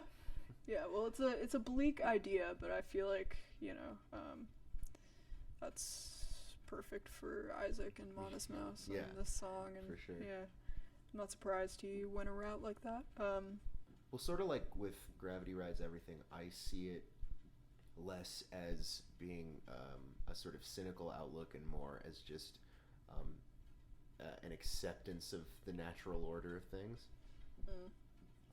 Yeah. I guess it says something about, you know, our personality. My brain. Fair. Yeah, I mean, do you feel that way in like a song like this when he's talking about, I mean, at least just the circle thing? I think he's using it in this context as, you know, I mean, again, I think that the idea of the cycle is something that sticks in his head and is something that plagues him so much that he feels like he has to come to some kind of understanding or acceptance of the things that he knows to be true about the nature of life and of nature. Well, that too. Yeah, I like how he kind of refers to just that never-ending web of questions as like an unsolvable math equation. Mm-hmm. I don't know if you've heard Building Nothing Out of Something. I haven't. Okay. Yeah, first song is Never-Ending Math Equation, and it's kind of about that. But I love the way that he words that, because it kind of implies that there should be a simple, logical solution to these questions, but it's just a never-ending web of abstract nonsense, and it's not simple at all. And pretty much this fight for meaning just hangs over our heads until we die. It just circles around us, and which is bleak. It is bleak. It is very dark, but I don't know. Sometimes I feel like he approaches it with the attitude of, you know, it is what it is, and what are we gonna do? Fair enough. I mean, you know, knowing how he comes across in interviews, that seems like how his attitude would be. Yeah. But I don't know. I feel like his lyrics almost reveal another side of him that you wouldn't be able to grab onto just if you knew him in person. And you said you'd seen the Lonesome Crowded West documentary. There's like a point in that where I think it's Jeremiah that says, or maybe it's Eric, I don't know. One of them say... I don't know what you're about to say, yeah. so... One of them say, yeah, the things that he comes up with, that's just not stuff that he would ever talk about openly to us. It's like, they basically said what I'm saying right now. Like, it would not come out. Right. He's got a lot of private thoughts. Yeah, he's got a lot of feelings. He's got a rich inner life, as they say. Yeah, so, I don't know. Yeah, it makes sense to me. He seems like a person who's secretly very thoughtful. And contemplative. Yeah. Fair. Last thing I'll say, I like the line, "They'll show you how they run this show, sure, run it into the ground." It's just so... it just very brashly just disparages the hypothetical value of life. It's just like, this is meaningless, just let it all crash in, just kill it, set it on fire. Again, to me it's a really like negative song. Sure, no, it definitely, I feel like all of these thoughts and opinions and things cause him a lot of distress. And I think, since obviously he's somebody who talks about that almost exclusively through his songwriting, it's something that he is just constantly grappling with and trying to think about, okay, well, how do I make sense of the nonsense that is never going to make sense? Yeah. How do I make the way things are make sense to me? Mm-hmm. And yeah, one way is to just be like, fuck it, burn it all down. It's, you know, nobody's nobody with any real power to do anything is ever going to try to make anything better for any of us. So. Holy shit. That's real. Yeah. I just saw it as kind of like a death sentiment, but yeah, that's totally true too. Yeah. Well, he's talking about they run the show. Oh. You know, and Isaac Brock. Yeah, I guess show is fine. He is a conspiratorial person. he has done some. There was an interview he did recently where he was talking about like gang stalking. And so I think that he is intensely paranoid. Not in they're drinking baby's adrenochrome kind of way necessarily, but in a way where you can see that he understands that the people up there, we don't even exist to them. Yeah, that's true. Yeah. Anything else? No, I'm good on that one. Wee! Okay. What's after that one? Wild Packs of Family Dogs. Oh boy. Oh. Yeah. This yeah. one is this one's heavy. Can I talk about the lyrics first? Go ahead. All right, cool. Okay. So I feel like when you were born into this world, you had this false idea that you were safe, or that there would always be some kind of safety that you could come back to, or just that the world had some kind of rhyme and reason or some justice about it. Nothing cruel or unusual was going to happen to you, and your family was like your safety.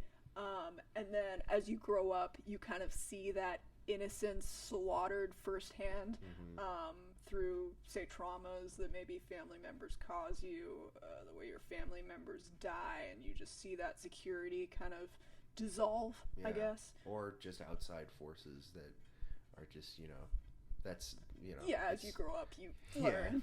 Yeah. Oh, there's a bunch of terrible things and bad people in the world. Yeah. But for me, it's very much like a family song. And sure. A family pet, to me, is just a very good symbol of innocence. Yes. It's self-explanatory, I think. Right. There's a sort of contradiction in the idea of a wild pack of family dogs. Yeah. It's a pack of dogs that belonged to families at one point. The family dog is this symbol, running away and it abandons the family. Yeah. It's like the most innocent member of the family. It provides comfort to everyone involved. Everyone, loves Spot. Yeah. Just like a happy-go-lucky dog running around the yard. Yeah. And then the dogs take him away. Yeah, He the dogs take him away, or he abandons the family, or whatever. He becomes part of the wild pack of dogs. And that image just beats me up emotionally. That detail of it is fucked. Yeah. It's fucked. It's such a sad song. Yeah. And he's like, it's like the dogs come back and like take the sister away. And he's like, well, I guess she must have been eaten. Yeah, and I don't know if you get this from it, but even just the way that he says it like that. Yeah. Because to me it appeals to depression. Yeah. And how through enough trauma you just stop having thoughts and you stop, I don't know, getting angry about it and riled up, and you're just empty, and you're like, this is just how it is, and you stop caring about expressing it, basically. Yeah. And then at the end he's like, I'm just sitting waiting for the dogs to take me. Yeah. It's, oh god. Yeah. This fucking song. Yeah, it's My so mother's short. crying blood dust. Yeah. That line for you as well, damn, because I was going to mention that. I don't know what it is about that, because it makes no sense. Yeah. But to me, in kind of a surreal way, it's just so evocative. I don't know. How do you feel about it? It is surreal imagery. Again, sort of like a couple other songs. To me, Crying Dust, that's like you've cried all the tears that you possibly could in your life. Like you've just been through so much that that you're still hurting, but it's just dust coming out now. And not only dust, but it's Is there blood dust inside us? There's dust. Yeah, we're all made of stardust. Just our organs are collecting dust. Yeah. From the air inside us. Probably. A lot of dust in the air, especially in my house. Right. I don't think that's how the body works, but yeah. if you call me out for my shitty interpretations, I'm gonna do the same for you. Well, that's fair. That's fair. I didn't say it was. I mean, what you were trying to say is like, I think that is, you know, the family pet is a metaphor for sure, and it just, you know, it just leaves, and suddenly there's nothing. There's no protection, there's no security, there's no comfort, and then the dogs come back and just start taking people. And it is. Oh, it's so much. Yeah. Whenever I catch on to like animal imagery, and specifically like rabid, just cruel animals like tearing people or something apart, it like really fucks me up, and you know that element of it is definitely in this. Yeah, every animal that's in a song is not an animal. It is a symbol. Just like how every song about dancing is actually about fucking. Oh my god. Yeah. You know, it's true. It's the same sort of thing. An animal is a metaphor in all songs. Right. Yeah. Especially like, you know, like I love Joanna Newsom. There's never ever been an animal mentioned in any of her songs that wasn't like symbolic of something. Yeah. Fair. And she talks a lot about animals and nature. She does. Yeah. It plays with my heartstrings. It leaves the inside of me feeling more tender and vulnerable and just fragile. Yeah, because musically it's, you know, again, it's very stripped down. Yeah, it is really stripped back. Yeah. Maybe the most stripped back on. Yeah, definitely. Yeah. Because you know, we talk a lot about the production, and the production's it's very straightforward on that one. Mm-hmm. Yeah, there's kind of like a folk twist to it with the accordion, and yeah, it's wonderful. I love it. Shanty. Yeah. Anything else you got? No, it's I love the song. I love it. It is so sad and bleak and depressing, but I love it. Yeah. Sick. Yeah. Paper Thin Walls. Yeah, I know this is not one that you are in love with. That's not true at all. Really? Yeah, I really like this one. Okay, this is close to the top for me, honestly. Same. Really? Well, yeah, why did you think... I feel like we've had minor discussions about... This always happens where we have small discussions, and I feel like I get something from you that about a certain song or something that's not accurate. And it's like, oh, Amy hates this song. Of course, it's one of my favorites. You jumped to the fact that I hate shit. Yeah, well, you just hate is... everything I like, so... You'll get over that one day, I swear. Yeah. Once you tell me Phantomos is mid, then I'll just give up.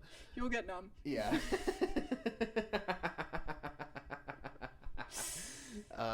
Anyway, this song's great. Yeah. I love how plucky it is.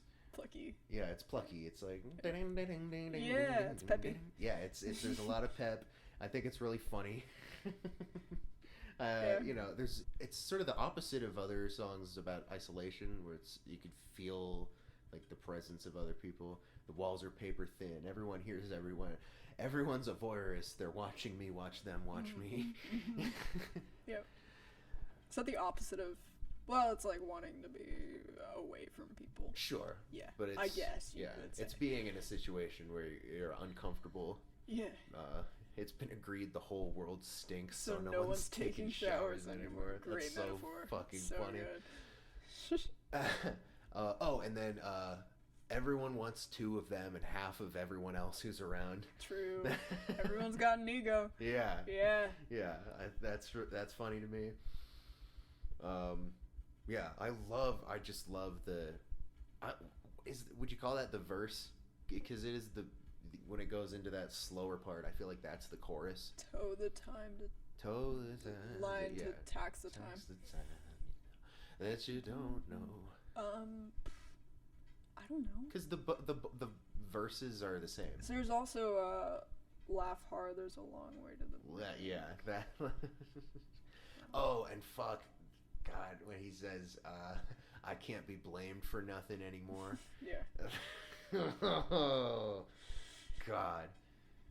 Yeah, it is definitely about wanting isolation, but less in a way where it's like I am isolated, and more in a way where it's like I'm sick of people. Yeah. To me, this also plays into the whole idea of like there's an arbitrary social ladder, and everyone's just, I don't know, in each other's shit, and you can't escape being influenced by other people in ways you don't want to be, that are just petty and stupid. I think probably the whole idea about the paper thin walls and everyone being a voyeurist has to do with like how Isaac feels about fame. Okay. Yeah. Like that would make sense to me thinking about the positions like he's in. I always also saw it as like a song about the workplace. Sure. Because well, okay, there's like cubicle walls. For sure.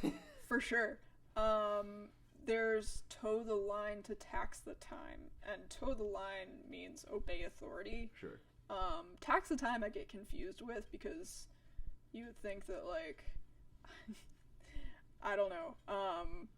I feel like the only way that it makes sense is to think about it in the sense of like when you're taking time off of work, you're being taxed for it, or like you're losing money, but like your time is being taken away. You're paying for your time. Sure.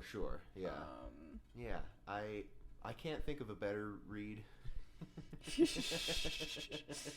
Sure. Because it is, like we said, a lot of his lyrics are intentionally very abstract and sort of open to interpretation. That's true, yeah. But yeah, I just hadn't ever really thought about it. But I like that. I like the idea of that. Sick. Thanks. I mean, there's also the line that I love, laugh hard, it's a long way to the bank, which, I mean, I think the bank is like death.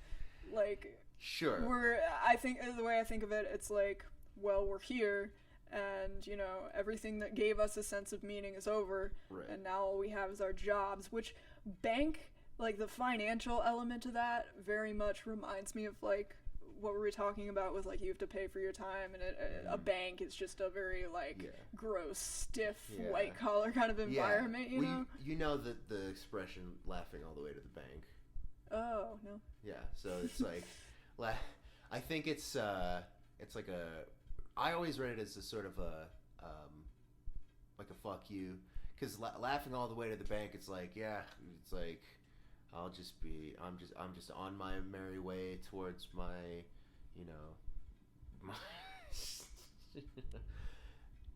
towards a success that is out of your reach. Oh.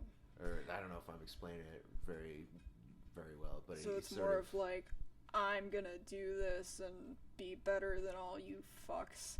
Yeah, I'll be laughing all the way to the bank. Oh. Yeah, no, I have heard that. Well, the way I was thinking about it is it's a long way to death and we don't have anything else, so we might as well just all, laugh about things, find things to laugh about in this shitty community we're in. And, I like that. Yeah. Especially since the song is kind of peppy. Again, it's like the laughter could be like an absurdist laughter or a weightless laughter when you're thinking about like, well, we don't have anything else, so there's a sensation of weightlessness, and I mean, I guess we can just enjoy ourselves, but it's also like there's nothing here to grab onto. Yeah. Well, I think that the idea of the bank being sort of far, is a sort of funny, it's if you're gonna be laughing all the way there, you better laugh hard because it's gonna be a while. Yeah. I feel like that appeals to death really well. I don't know. It if it's a saying, I'm sure. I wouldn't be shocked because that's what the whole album's about. Yeah. Anything else for this one? I like the approach to the percussion. Like the percussive instruments are weird. I don't know what they are. The rhythms of percussion. Yeah. And that's sort of like, it's sort of like in Third Planet when it goes into the chorus, like that feeling for me sort of comes back on that riff where it's like that to me is I get a similar joy out of those two parts. Interesting. For me, it's definitely different because I get more of like a thrill out of Paper Thin Walls, and it's more like crushing in Third Planet. It is the emotions are very different, but the way the guitar riff sort of clangs is like to me, like, you know, the way that my brain puts music together in a sort of physical way. Yeah. It like, you know, it's similar. You know, it activates the same part of my brain. Fair. Yeah. I think that's all I've got. All right. Okay. I Came as a Rat. Not one of my favorites. Fair enough. I have mixed feelings. I like it. I like the line, "I don't need you to tell me I'm not a cat." Like, I'm just staying inside and acting like a cat, and I know I'm actually not, but you don't need to tell me that. That's great. I don't need you to tell me I'm not a cat. We've all been there. Right? Yeah. I also like You'll Never Die When You Never Grow Old. It's like, I'm young forever, but I'm like making bad decisions, and it's just because I'm immature and a reckless alcoholic trash bag. Again, we've all been there. Yeah. I mean, I feel like there is a self-deprecating element to the song's lyrics.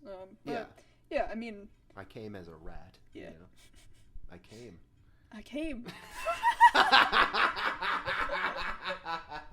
But I as a rat. cummed. I coomed as a rat. God damn it. Anyway. Oh no. Do you remember the like latter half of the song? At least it's like there's like a teeny little like splintery guitar that repeats. Oh yeah, and yeah, for sure. There's like on my last listen, I remember sort of zeroing in on that and being like, ooh. Yeah, and then there's that very bright, glowing guitar lick. Mm-hmm. It's pretty simple, and it just kind of repeats, and the rest of the production just sounds like it's decaying and doing a bunch of weird, warped shit. Yeah, I enjoy it. I think it has enough going for it, so. For sure. Yeah. I wish I'd listened to it a little bit more recently, but. Fair. Interesting like guitar work on it, and it's one of those things where it's not, you know, I've been listening to this album on drives, and sometimes I'll just like skip around to my favorites, and this one is not one that I really listen to, so when I listen to the whole album, it's kind of like a treat. Where I'm like, oh yeah, this song's good. I get that, yeah. That's how it was for me coming back to Life Like Weeds. Mm. Yeah. Do you want to move on? Yeah, sure. Lives. Okay, so this I think is my favorite song on the album. Mm-hmm. And you know, you hate it, obviously. That's not true. Stop. No. This song is, to me, pretty devastating lyrically. There are some ideas expressed on this song that just have been echoing in the most depressed part of my brain ever since I heard it. What? So. What was that? Are you good? I'm fine. Okay. Did you think I was like wiping a tear? Yeah. Am I hurting your feelings? No, this song's bad. Stop. It's like I'm crying because I know you're depressed sometimes. I appreciate that. Thank I'm just you. such a good friend. Yeah, I have to yeah. shed a tear. You're the best friend. Like, no, don't be sad. Yeah. I'm your friend. No, yeah. So the lyrics to me are like every line hits me so hard. Every single one. It starts with everyone's afraid of their own lives. If you could be anything you want, I bet you'd be disappointed. Am I right? That's something where, you know, he obviously has ideas about the way that other people act and think, and his criticisms of that, and I think that is definitely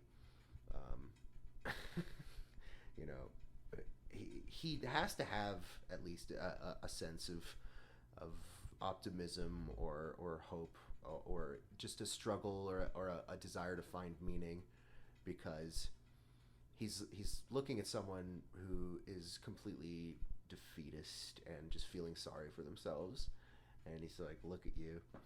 I bet if you could have any life you wanted, you'd have a shitty life so you could feel sorry for yourself. I don't really take it in that way, but you can, finish that thought. That was the thought. All right. To me, it's not really that defeated. It's almost optimistic. It's like, appreciate what you have, because it can never get better, in a sense. Like, if you had everything that you wanted, you would find something to be upset about, because it's just in our nature, and you need a range of emotions and hardships and successes in life, and yeah, I think you can approach it in that way. I also just think that this song's instrumental sounds a little bit more uplifting and hopeful, but I do think that there's a cynicism to the lyrics. Yeah, but go for on. Sure.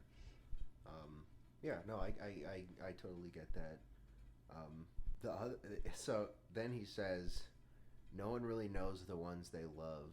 If you knew everything they thought, I bet you'd wish that they'd just shut up.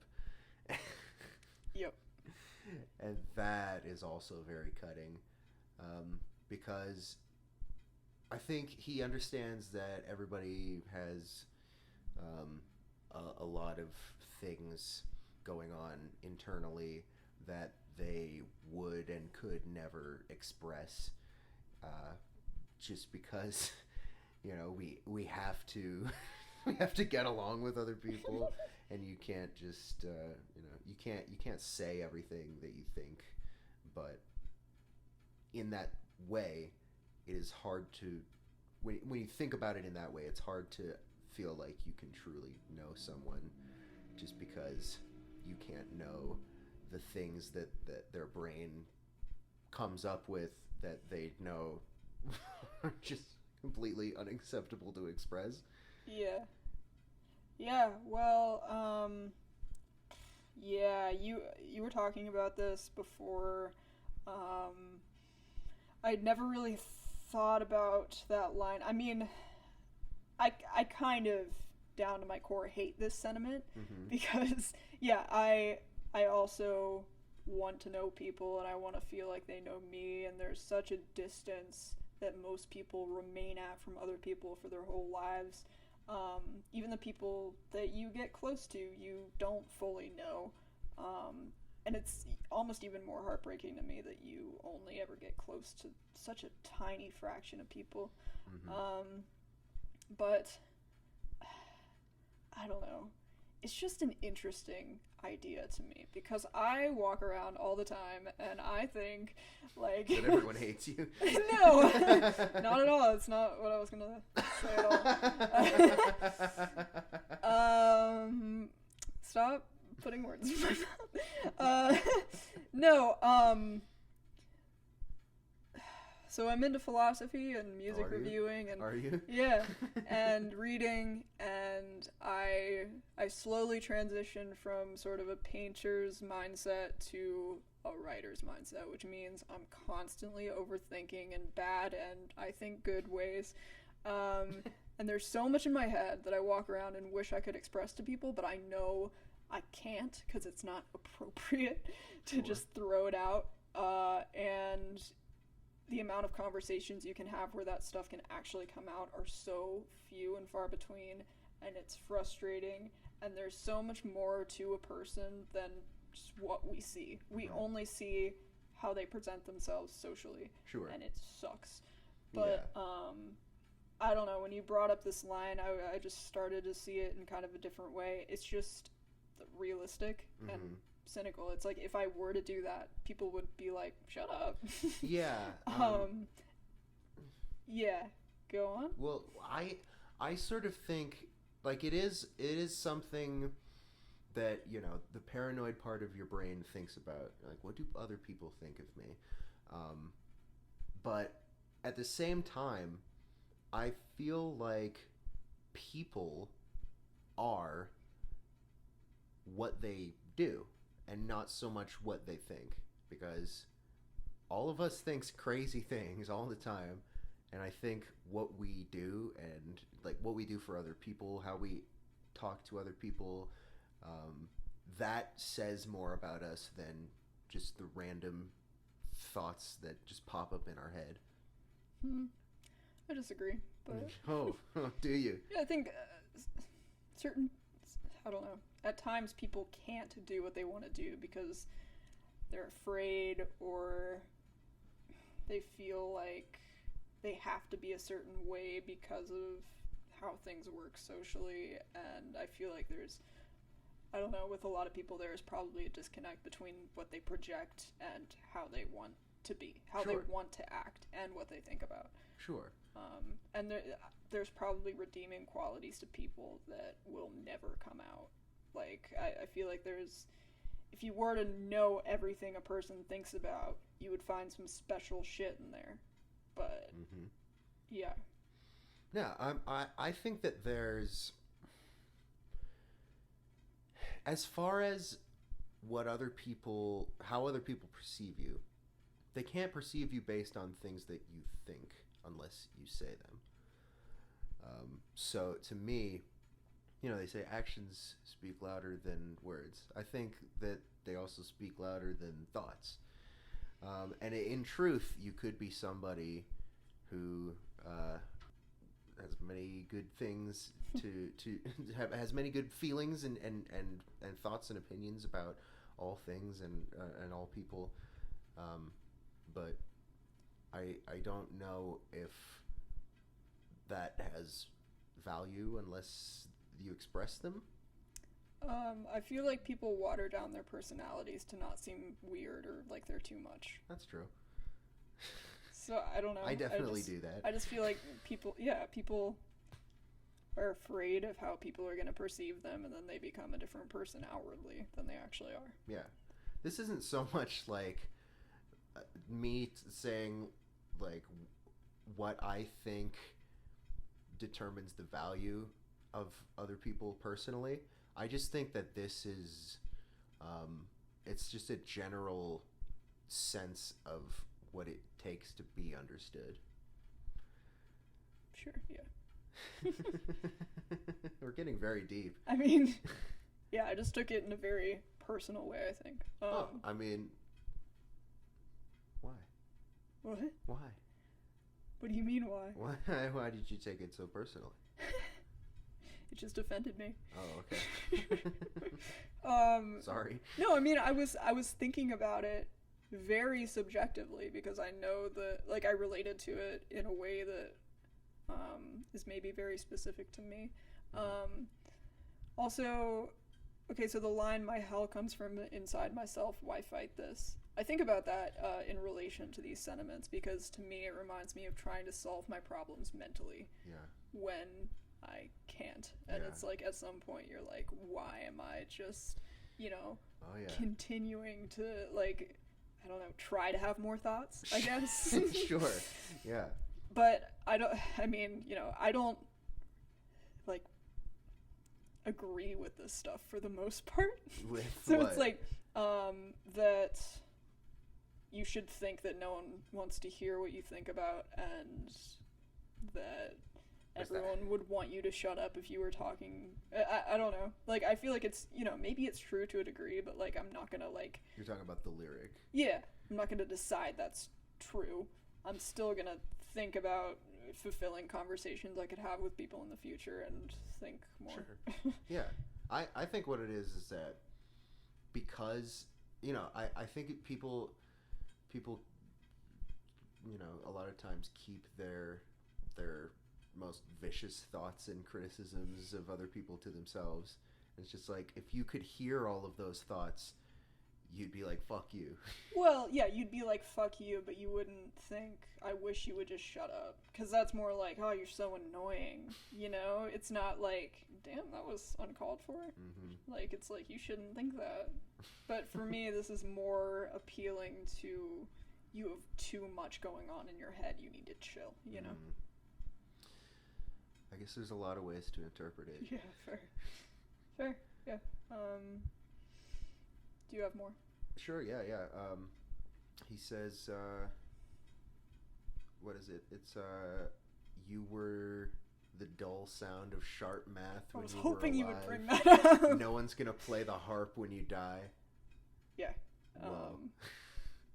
Yeah, for me it's just, again, appealing to that idea that you're not that important, and, you have this idea that you're special and what goes on in your head means something and blah blah blah, and you're kind of kidding yourself, and it's harsh and bleak and cynical. Yeah. That's all. I also like sharp math, because it's like, it's almost like, if you want someone to play the harp when you die, that's kind of like a romanticized idea of you and your life and whatever. Whereas math is very just cold and logical and boring, basically. Yeah. So the dull sound of sharp math. Yeah. That's great. Yeah. It's great. It's great writing. And then it goes into that whole other section where it's all about death. He says it's hard to remember all of these things, that we're alive for the first time and for the last time. You have to live before you die, but our lives are so short, but it feels like it takes a long time for us to live an entire life, and all of these things are just, you're so in the moment in your life that it's hard to remember all of these things and to therefore really appreciate the time that you have. For sure. That much is true. Yeah, I think the second half instrumentally is really compelling. Mm-hmm. Yeah, I like the way it kind of picks up speed. You have the fiddle. Yeah. And for sure. Yeah, I always think about that moment where kind of the chords in his vocals like sink a little bit, go into like smaller registers as he says, "Why fight this?" Yeah. Yeah, just the way his vocals kind of progress, and the chord progression of the song is just fire. And yeah. It's I think it's probably my favorite. Yeah. There's a part of me that thinks that second half, or not the second half, sorry, the way that it kind of goes back to the first part at the end, like the very end, is a little bit of a weird way to close the song out. It's like almost anticlimactic, because in that whole part with the fiddle, it feels like it's really building up to something triumphant, or something's about to happen, and I don't know. It's just kind of weird how it kind of just falls. I thought it was. I always thought it's kind of a deliberate anticlimax, and also it's a circle. It ends where it begins. All right. Yeah. There you go. It's so smart, even Yeah, on yeah. purpose. So, Yeah. I mean, sure, fine. All right. That's it for that one. Man. All right. We can move on. Life like weeds. In this life like weeds. You're just a rock to me. Yeah. In this life like weeds. Yeah, I like life like weeds. Again, it's not top tier. Mm-hmm. And again, it's so late in the album that it's like, it maybe doesn't pack as much of a punch, just because a lot of the tricks that it pulls out are things that are on other songs. Yeah. So it's all sort of about the songwriting and the progression of it. And the progression's good. I like the lyrics, and you know, some of the guitar work going on. Yeah. I feel like the way the vocals are in the chorus is almost a little bit weird and uncomfortable. Like the way he sings the chorus, the way it's arranged. I don't. The like layering of the, where he's singing it, like the falsetto on top of the. No, it's literally like the notes that he sings in the chorus, like in this life like weeds. Yeah. You're a rock to me. I don't know why. Yeah, it's almost there is a sort of eerie quality to it. He's using it's like an almost sort of unusual scale that he's working in, and I feel like a melody like that contrasted against the instrumental. Exactly. Yeah, I feel like the way, like the verses and the chorus don't necessarily fit together that well, and I also think that the last part feels very removed from those. I do like the last part though. It just doesn't feel like it's a part of the song, both lyrically and instrumentally. It's the part where he's like, all this talking all the time, and the air fills up until there's nothing left to breathe. And we know that our hearts are just made out of strings to be pulled. Yeah, I like that. Yeah. Yeah. Yeah. Yeah, I don't know. That's a more, I guess, sorrowful sentiment than most of the song has going on, because again, it's like empathetic, and it has more to do with appreciating the ones you love, and it's kind of romantic in a way. Right. Sure, fine. A little bit. Yeah. Our hearts are just strings to be pulled. I can hear like Frank Sinatra singing that. Well, yeah. Well, it's like our emotions don't matter. So for me, that's like the same like puppet-like thing. Of course, yeah, sure. Determinism is crazy. Puppets. You think he's into Legati? Well, a lot of people talk about determinism, but I think you would like him. Yeah. Isaac, you gotta check this book out. Yeah, I tell everyone to check this fucking book out, actually. It's not just you. Oh, yeah. Cool. I think that's all I have for pretty much. Yeah. Alright, we're finally on the last song. Yes. Look at us. Who would have thought? We've only been talking for 14 hours. Right. Alright. What people are made of. Let's go. Know, I always forget about this one, honestly. And then when it comes in, it's so good. It's so good. It's so fiery and pummeling. Yeah. It's just relentless, and he's going so hard. It's great, and it's just a perfect little like tantrum to end the album on. Yeah. To me, it almost sounds like an intro track or like something like that, but I love the fact that it's not, and it's actually the closer, because it makes you feel like there's this impending destruction or doom. It sounds like coming. A meteor hurtling towards Earth. Yeah, it's like you're preparing for impact. It's just yeah, and it's like, you know, to end the album on Life Like Weeds would be a little lofty, you know. It would be just so to have this sort of, it's almost an epilogue where it's like we're fucked. Everything's fucked. It's apocalyptic. Great. Yeah, it's so awesome. Yeah. I like. He's mentioning like a clock inside a cage that you can win if you can guess its age, but you can't because the time is constantly changing. I just think it's like, you know, time is constantly moving, and the end will be here before you know it. It's just like, I don't know, foreboding in a way. Yeah, and it sort of it sums up all of the anger and the anxiety that is just this peeks through a lot of the songs, but doesn't get realized in a sonic way, because it's all just sort of, you know, it's space rock. So this song it's very much just it's the sound of the earth exploding. For sure. All right. Yeah. That's the Moon in Antarctica. That's it. That's it. Wonderful. Man. Wonderful. Great Right. album. All right. Let's All go right. ahead. All right. Let's dive into Big Boy Brent's review of the Moon and Antarctica, Yeah. Let's do it. which he wrote in 2000. You were just gonna say which He he wrote. wrote a long time ago Yeah. in a galaxy far, far away. All right. It's not very exciting behind the scenes at Pitchfork. Writers wearing button-down shirts with the sleeves rolled up don't hustle around a maze of cubicles while Ryan chews out rookies in his office. We have converted no lofts into spacious playpens loaded with IMAX and Nerf hoops. No interns yet, unless Ryan's holding back on me. God damn it.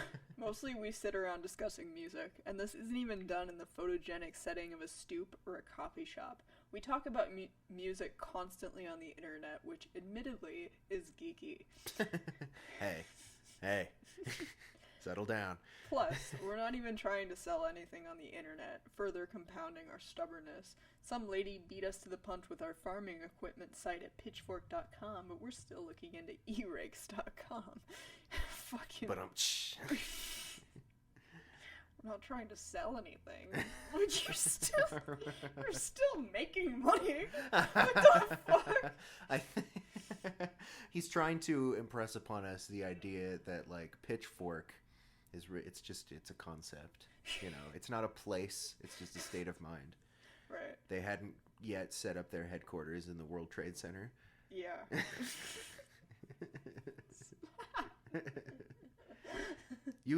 Are you sure? I think so. I mean, they did eventually. Did you know about the Halsey tweet? What? Well, okay, so the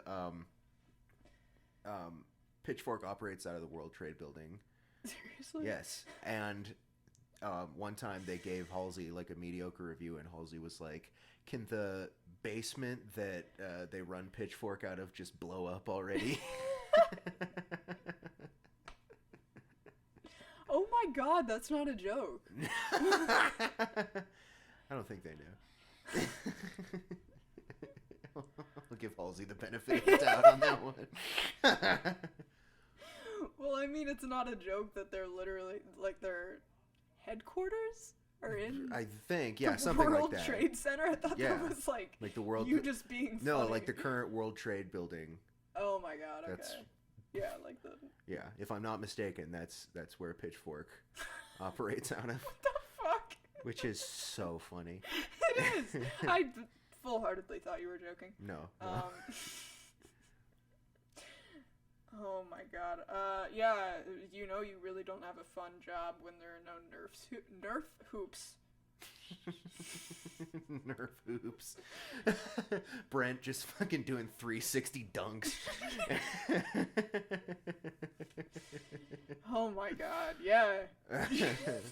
You heard about these fucking fleet foxes?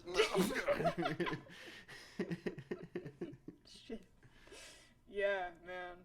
He's like talking as though everyone who reads Pitchfork wouldn't want to work in an environment like this. Yeah. Like, he's such a buzzkill here at Pitchfork. We just like have nerdy conversations about music all day. It's so lame. I'm so lame. I assume he's like being sarcastic, but it's like he's sort of trying to, I don't know, it's a very sort of like, I don't know, the humility of it doesn't feel entirely genuine. Exactly. Or justified. No, I feel like he's trying to make up for the fact he's actually full of himself. Yeah. It's like, you know, at our humble little publication, Yeah. we don't have interns or, you know, IMAX. six-figure salaries. We don't have an IMAX. We're not running, you know, a big tech company over here. It's just, because this was like, you know, early 2000s, big time for the internet. Yeah. Yeah, it was like the .com boom. If you had a website, you were basically a king. Okay. All right, continue. Well, you don't believe me? I You're too young. You're too young to remember the .com boom. You're so annoying. I also just want to say the last joke was really, really fucking stupid, like the pitchfork thing. Oh, yeah. Especially since they are called Pitchfork. So, like, I really don't He wants to do stand-up so bad. Yeah. No, this is just a disgusting way to start it. I also love how, like, he started this review for this album with something that has nothing to do with it again, which seems to be a theme for him. Yeah. Seems to be a recurring theme. Anyway. Yeah. Alright. Every so often, whether due to astronomical occurrences, economic fluctuations, or inherent quality cycles, which have all actually been debated at one point, an album comes along that inhibits our serotonin uptake, cleans our ears, palpitates our hearts, ignites our passion, and justifies our existence. Does it say inhibits? Yes. Which makes no sense. That's not what that word means. I don't know if he knows what that word Brent, means. that's not what that word means. Yeah.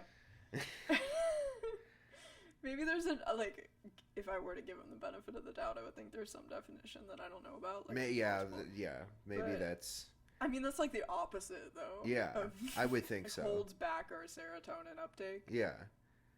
We'll do some research on that later, but we should have a big button that we can press. The that's not what that word means, Brent button. Yeah. I've argued that this occurs approximately every 3 years due to slight financial recessions. It's that time again. At this point, I think the world agrees on OK Computer as the last major event in album rock. You're in for a big surprise down the line, buddy. There's an album that's gonna make you fucking calm yourself into space. Dear God. For at least a few months, the world can stop waiting for Radiohead's next album and start wondering how in the hell Modest Mouse will ever top the monumental, groundbreaking, hypnotic, sublime The Moon Antarctica. He just cannot fucking stop bringing up Radiohead. I wonder if he does this in other reviews. It's just like a recurring theme. He's just the Radiohead guy. Yeah, I mean, yeah. He's got a major hard-on. There's nothing to be done about it. He's single-minded. He just finds a way to work it into every review. He's not good. And no matter what genre. Yeah. It's just like, you know what? Radiohead, by the way. So, financial recessions? Is he... Maybe. Is he serious? I don't know. Like, I mean, I don't think any of this is serious, to be honest. I don't know. I don't know what he's trying to imply. Again, really... good albums happen during economic recessions. Yeah, because that's where great art comes from. Yeah. From poor people. Or something. I don't know. It's the suffering. Yeah. Yeah. The suffering. I don't know. He's so woke. He's a woke king. He's our woke king. Yeah. Way ahead of his time. He's so obsessed with shoving artsy references into like every single one of his sentences, which I think we'll talk more about in the Saint Anger review. Oh yeah. But I mean, wokeness kind of goes hand in hand with the I'm an art person kind of, persona. To a lesser extent back then, because political correctness was not what it is now. But yeah, wow, I wasn't even thinking about the fact that this was written in 2000. That's really that's a head trip. That's weird. Oh yeah. All right. Somebody just snickered. Modest Mouse generated a divide between the venerating and violent like few other bands, the latter of which currently questions my assertions. I have no fucking idea what he's talking about. Wipe the slate clean. You officially have not heard Modest Mouse until you have heard their major label debut. The growth, bravery, and confidence are staggering for a trio that most recently hammered through a song about doing the cockroach. I want to punch this guy in the face. What is he talking about? I don't know. What is he saying about the Lonesome Crowded West? I have no idea. I feel like if you enjoy this album, I really feel like you should get something out of Lonesome Crowded West. Yeah. Like they're similar enough. And also like Doing the Cockroach is a really like sophisticated, well-written song. Yeah, no, it's like lyrically... just because it's called Doing the Cockroach doesn't make it like some amateur shit. No, it's a brilliant song. It's probably my favorite Modest Mouse song. Seriously? Yeah. Damn. I love it. Yeah. I think it just goes hard in all aspects. Yeah. The instrumental, crazy. All the guitar stuff, crazy. Vocals, crazy. Lyrics, crazy. That's all you need. Oh, yeah. Doing the fuck you. Like, what is he talking about? I don't know. Did he listen to the album? I don't know. Half the time I have no idea. Maybe he literally hadn't heard Modest Mouse until he heard the Moon in Antarctica. Honestly, I really wouldn't doubt that. All of his reviews are just like letters to himself, like a therapist would make you write. Just, telling himself that he's correct. Yes. Yeah. You have not listened to Modest Mouse, but now you've heard this album, and so you have. Wow, that's a breakthrough. Yeah. Happy for him. Oh my god, growth, bravery, and confidence. They came across plenty confident. It's like he's talking to his son, like graduating college or something. Son, your growth, bravery, and confidence are staggering. Good job. You were just doing the cockroach. You used to do the cockroach, and now you got a 9 to 5. Yeah. And So you're cut proud of off. you. Now you're wasting your life away in an office. The world is your oyster. Producer Brian Deck of Red Meat conjures the supernatural. Layers upon layers of treated and raw sounds blend into a thick head trip. Piano, cello, sleigh bells, keyboards, chimes, and more can be excavated from the mix. Excavated. It's like a root canal. From the mix. Dug out of the ground. Yeah. Mined out of the Drilled into it like finding oil. Yeah. Oh my god. Oh god. This album is dinosaur bones. It's like dinosaurs fucking. It's like dinosaurs he fucking. comes back to the same theme. Wow. Singing guitarist Isaac Brock. Suck my fucking dick with that. Singing guitarist. Are you? Because no one sings and plays the guitar at the same time. Before Isaac Brock, nobody ever did that. It was too hard. Do them separately. Oh my god. Why did he say that? I don't know. His mind. Oh my god. Singing guitarist. Are you having a laugh, mate? I'm sure he is. Singing guitarist Isaac Brock constantly obsesses over the afterlife, and with Deck's help, he's found it far out in space and inside his clouded, scattered brain. Shut the fuck up. Okay, I think we found the real meat of this, which is that he was dismissive of their earlier rawer stuff, and now that they have a producer who can make it sound all like woo, now he's giving all the credit to the producer for reining in Isaac Brock's wild fucking whatever. This is pissing me off. Yeah. Oh my god, I don't even know where to start. I'm sorry, I just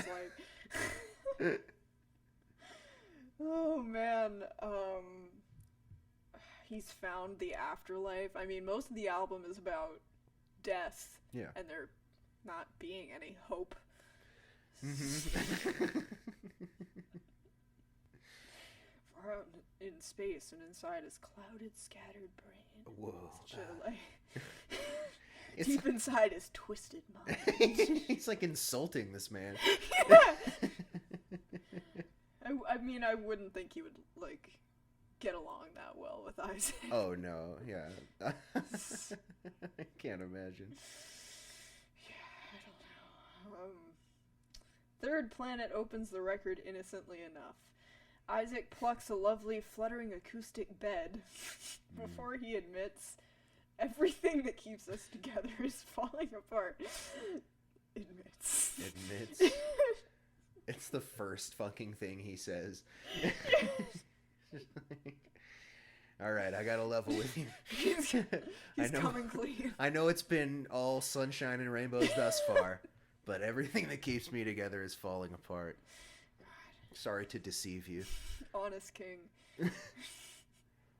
Oh man. Yeah, before he admits everything that keeps us together is falling apart, tersely summing the human condition and the theme of the record in 10 seconds. Is that Does he see that as the sort of thesis? I'm so fucked up. Is that what the record is all about? Kind of, right? Well, yeah, but I don't think I don't know if I would say that that's like a summation of everything that he's going for. Yeah, it's also not a summation of the human condition. No, yeah. Like that everything that keeps us together is falling apart. Yeah. Maybe now it is, but well, I don't know. That seems a little ridiculous. There's something about that is just... I mean, the human condition is so much bigger and more complex than you having your own little mental crisis. But whatever, I won't read too far into it. Yeah, let's not. It's just a weird sentence to me, that's all. Yeah. Plucks a lovely fluttering acoustic bed. Plucks a bed. That makes sense. Plucks the bed. The way he's writing about this album is so, like, patronizing. Yeah. No, it is. Suddenly, echoing truck-sized drums stomp over the Ebo dripping chorus. Ebo? E-B-O-W? Ebo? Like, stop. Like an Ebo? Let's move on before we waste too much time thinking about that. Oh, okay. Ebo dripping chorus, as Brock repeatedly pronounces under a sheet of reverb. The universe is shaped exactly like the Earth. If you go straight long enough, you'll end up where you were. Those failing to find the brilliance inherent in Modest Mouse at this point, please check in your Xanax at the window and an agent will escort you to the Target music department. Oh my god. That's the worst part of this whole review, this maybe. This guy just can't not be a douche. Yeah. Just in one way or another. Like, to some group of people or another. I can't imagine, like, talking about music that I like in this way. Just literally,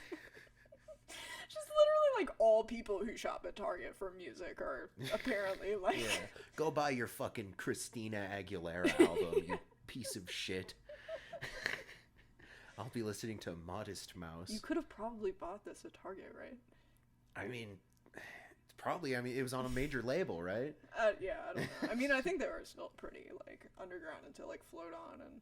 Yeah, that was their breakthrough, but this was, this was their major label debut. Yeah. So, you could probably buy it at Target, I don't know.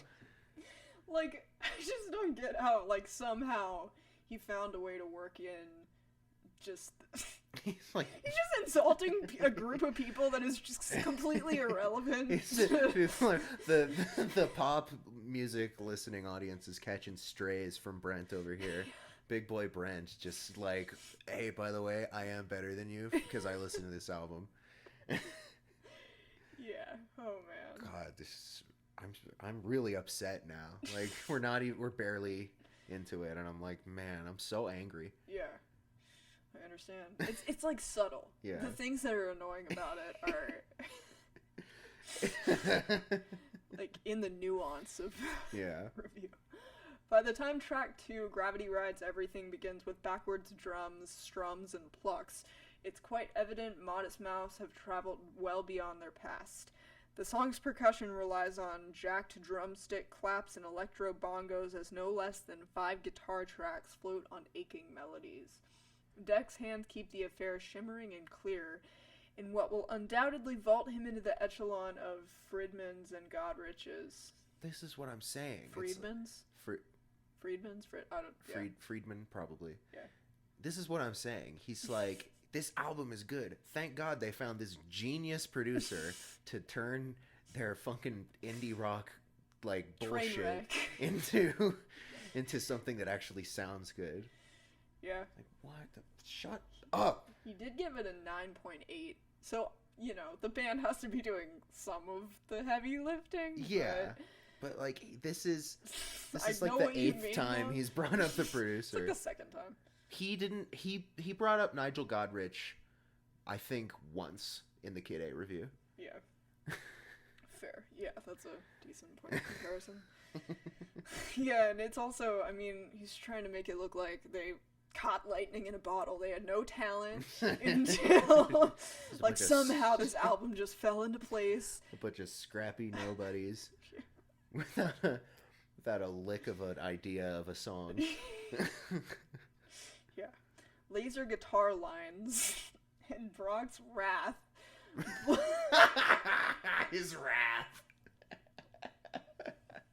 Fuck yeah, dude. Oh man. Laser guitar lines and Brock's wrath blare over violins and undulating bass on the massive dark center of the universe. Undulating? That is such a hideous word to me.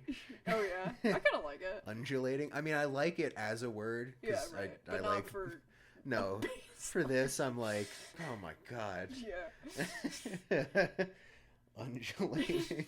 Undulating. You're right, it's kind of gross. It's a little nasty. Don't think too hard about that. Structurally, it's still classic Modest Mouse up to this point, accepting the volume of warped effects. Accepting? Like, EXCEPTING. This dude was on, like, he took, like, a handful of Ambien before he wrote this. Got way too deep in thesaurus. Yeah. I like the word aching, actually. Aching is good, like, to give him a tiny morsel of credit. No, sure, yeah. Like, yeah, I would describe that song as aching. Yeah. Yeah, that's a good way to describe Modest Mouse as a band, I think. Or, I mean, not them, but their music. Their vibe, their sort of, the lyrical tone that he tends to go for. Yes. And the vocals, I think. Oh, yeah, for sure. Yeah. Perfect Disguise quietly kicks off the otherworldly passage of Moon. Moon. Just Moon. In italics. That's what we call it, you know, that's what everyone calls it. I was listening to Moon the other day. Oh yeah, Moon, yeah. Oh, Moon kicks ass. Yeah. That's what the true Modest Mouse fans call it. Yeah. You know what my favorite song is Dark. Moon, Dark, Moon. Gravity. Gravity, Perfect. Perfect. Cold. Cold. Weeds. Weeds. What? Stars. Bro, I was bumping what from Moon? Shit is choice. What about Tiny, though? Tiny.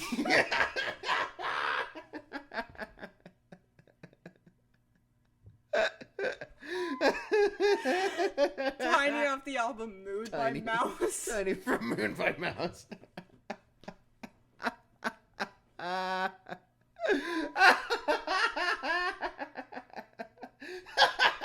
Dude. Love it. Loving every minute of it. It works, like... It gives off their essence, I don't know. Oh, yeah. Gives off their essence. What the fuck does that mean? Oh, man. Okay. Continue, please. I'm sorry, I can't fucking breathe. Wait, a chorus sighs broke my back. Just a chorus. A chorus. A chorus sighs broke my back over delicate pickings, sleepy kick drums, accentuating banjo, and oddball guitar pings. Looping tones usher a nasty bass line and disco rhythms as Tiny Cities Made of Ashes ceremoniously kicks listener ass. He does not say that. He does! So read that word for word again. Okay, looping tones usher a nasty bass line and disco rhythms as Tiny Cities Made of Ashes ceremoniously kicks listener ass. Kicks listener ass? Yes. Do you want to pull it up? I'm about to fucking kick Brent's ass. Yeah. Ceremoniously.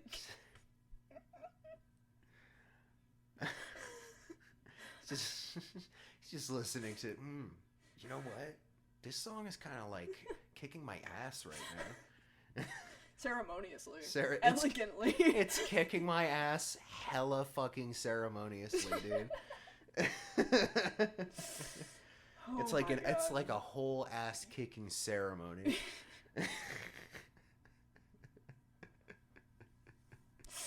Oh my God. And like he's describing tiny cities made of ashes. Yeah, which I listened to that song and I'm like, this sounds so ceremonious. it's And- honestly for like having a disco beat, it's pretty low key. yeah. Like the vocals are almost all the vocals are like whispered. Yeah, exactly. Oh my God. Sinister vocal double tracking bursts into crackled shouting. Those familiar with Modest Mouse's live show will instantly recognize this as a trademark moment for Brock screaming into his guitar pickups. Mm. This heavy march driven by Jeremiah Green's hissing breaks sounds wholly unique and creepy. Yeah, fair Sure. enough. Fair enough. Yeah. A Different City sits like the obvious single. Does it? Yeah, actually, I don't think so. Yeah, no. It's I wouldn't. The obvious single. I wouldn't think it's. It's that not obvious. really very hooky at all. No, I mean it has that guitar lick that's very like front and center. Right, but that would never be on the radio or like. No, I wouldn't think so. I don't know. What do you think? I think the obvious single, personally, is like Gravity Rides Everything. Yeah, I would say that. Gravity Rides Everything. I'd say if he didn't say fuck so many times, maybe Dark Center of the Universe. Yeah. Yeah, no, Gravity Rides Everything, I would say, is the obvious single. Yeah. Flanged guitar riffs, punk. Flanged? Whatever. Are you sure? Flange? Flange, yeah. All right. Like a flanger. Alright. Flanged riffs pump Pixies-ish glee and Modest Mouse's tightest punch to date. Okay. The tightest punch to date. Their tightest That album is punch. such a punch. So tight. So tight. After this brief foray into crunching pop, the cold part stretches out to infinity. It sure fucking does. Chiming guitar strings, overdubbed echoes, deteriorating machines, and thumping drums fill a dark, beautiful void as a ghostly Brock laments, so long to this cold, cold part of the world. Any of Brock's prose is instantly quotable. Prose. His prose. They're lyrics. They're like... Yeah. You can't say that. I guess you can if you want, but... I mean, if it's more like poetry. Yeah, which like strictly speaking. is poetry not the same thing as prose to you? No, it's not. Prose is, it's not. Well, you're the No, it genuinely isn't. You're the word definition Nazi. Prose is completely different. It's like structurally just free, and there's like poetry is all about really meticulous structure and like meter, rhymes, To you, etc. Okay. And prose is just like random words. I think poetry can be prose. I mean, there are prose poems, Yeah. but the lyrics to this song aren't that. Yeah. They're definitely not that. Alone Down There announces, "Hello, how do you do? My name is you," uncomfortably close to the inner ear. I feel like he's not saying anything about the album. He's not. I mean, yeah.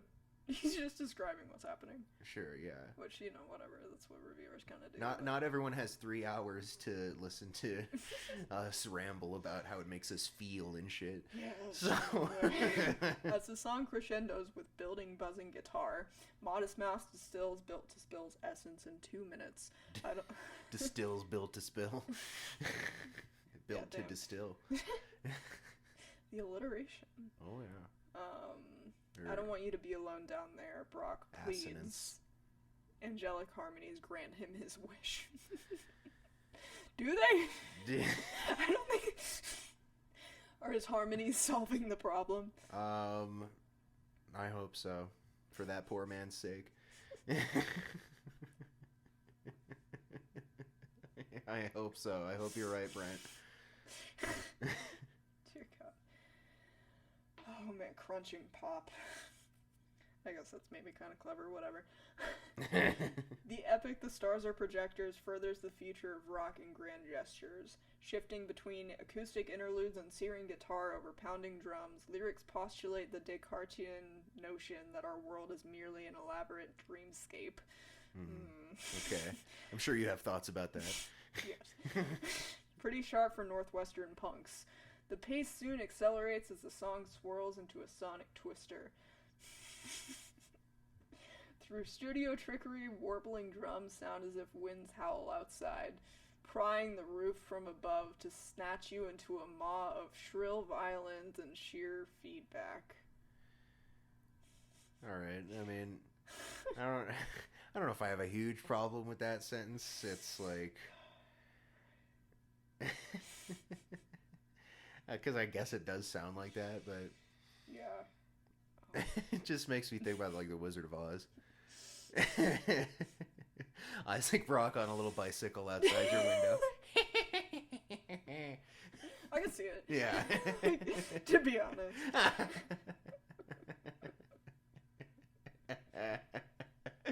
In a big fucking fur coat. Oh my god! That's probably what his neighbors do. There he fucking goes. You can totally again. see him like walking out of a thrift shop with like a big fur coat. Yeah. I feel like there's at least one interview I've seen with him Yeah, where he's wearing you're right. a giant ass coat. It's like, bro, it's got to be fucking 65 degrees just in that room. Like, Yeah. In Portland. mm-hmm. Yeah. Alright. A stripped death ballad peppered with accordion provides perfect come down on wild packs of family dogs. Thus begins the third movement of the record. Mm-hmm. Okay. Third movement. Oh man, that makes me think of Floating Points and Pharoah Sanders' Promises. Oh. Every song is like movement 3. Movement 3. Wild packs of family dogs. No banjo. Whatever. Paper Thin Walls pops along in blue-collar fashion on cowbells and wood blocks like fire hose, while still injecting the haunted flourishes of the album.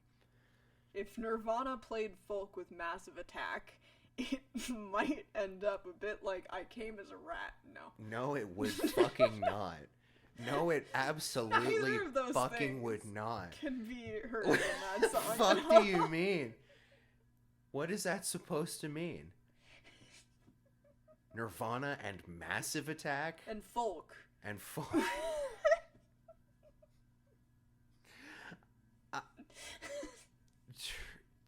His brain is just like in another.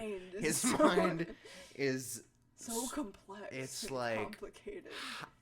I would never have put that together, Yeah. and now that I've heard that, I don't hear it.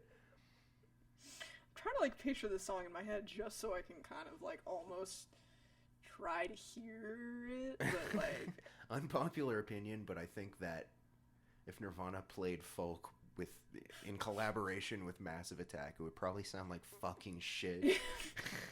yeah, I think that's a fair assumption. I don't think those things go together at all. I mean, maybe it would be like a Lulu situation where it just like works for some reason. Oh, okay.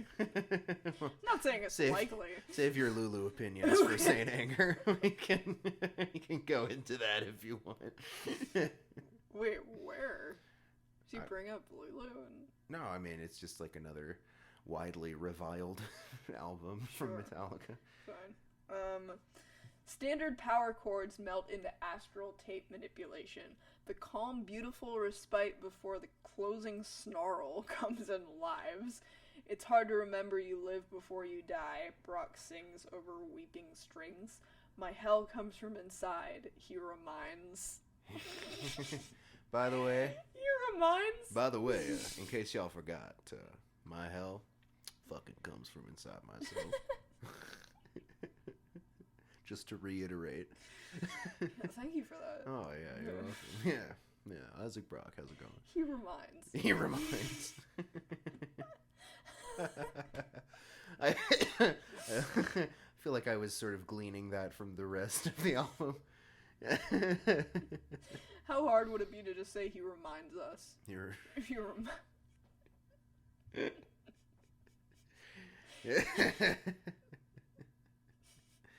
don't know. Back comes the resigned aggression. Life like weeds jangles and bows with still more poignancy. Most grand, expansive, experimental albums of this sort are expected to end with a quiet snuff. Modest Mouse explode into the noisiest, fastest piece to close the record. They literally explode into the song. They explode. Oh my god, he exploded. Shit. What a statement of finality. Yeah, right. What an artistic statement. He exploded. He caught on fire. Yeah, he just combusted. Yeah. What if he does that when we go see them? he just combusts. That would be so fire. Literally, yeah. Yeah. That's their encore. He comes out and just explodes completely of his own will. He just wills himself I to wouldn't burst. doubt him the power.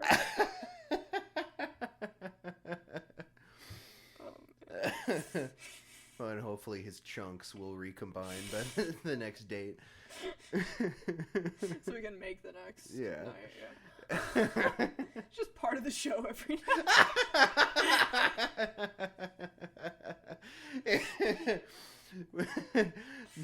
Let's see you pull that one off, David Blaine. Yeah, right. You soul seller. What people are made of cuts abruptly on fuzzed bass, clashing cymbals, and attacking guitars. An ideal ending for a record centered on death and the inability to understand. So poetic. Yeah. Is that it? Nope. Oh, good. 2 more paragraphs. Oh, yeah, well, we've reached the last song, so it's time for him to talk way more. Yeah. Oh my god. So I've just taken you through the entire album. Thank you. Thank you, Brent. I love how he just says that. So that's the album. So I've talked about all the songs. Yeah. I fulfilled my duty. Yes. It does seem like a review written out of contractual obligation. So that's the album. Well, that's it. And in conclusion, what we've learned today is... Oh man. Okay. As a fan, I know the sort detail. What? No editors at Pitchfork. Seriously, did no one edit this? I'm convinced now that no one did, because some of the shit he said on here is just, he reminds. Yeah. Fucking everybody, we don't have an office per se. We're just all sitting in our homes, smoking big old doobs, and not reading anything we've written. Basically. Oh my gosh. God, alright. As a fan, I know this sort detail is expected of Hallmark albums. Hallmark albums. Hallmark. A Hallmark original album. Yeah, what? It's on the Hallmark channel? It's an album. It's an album about, a young professional who goes back to her hometown for Christmas, not expecting to find love.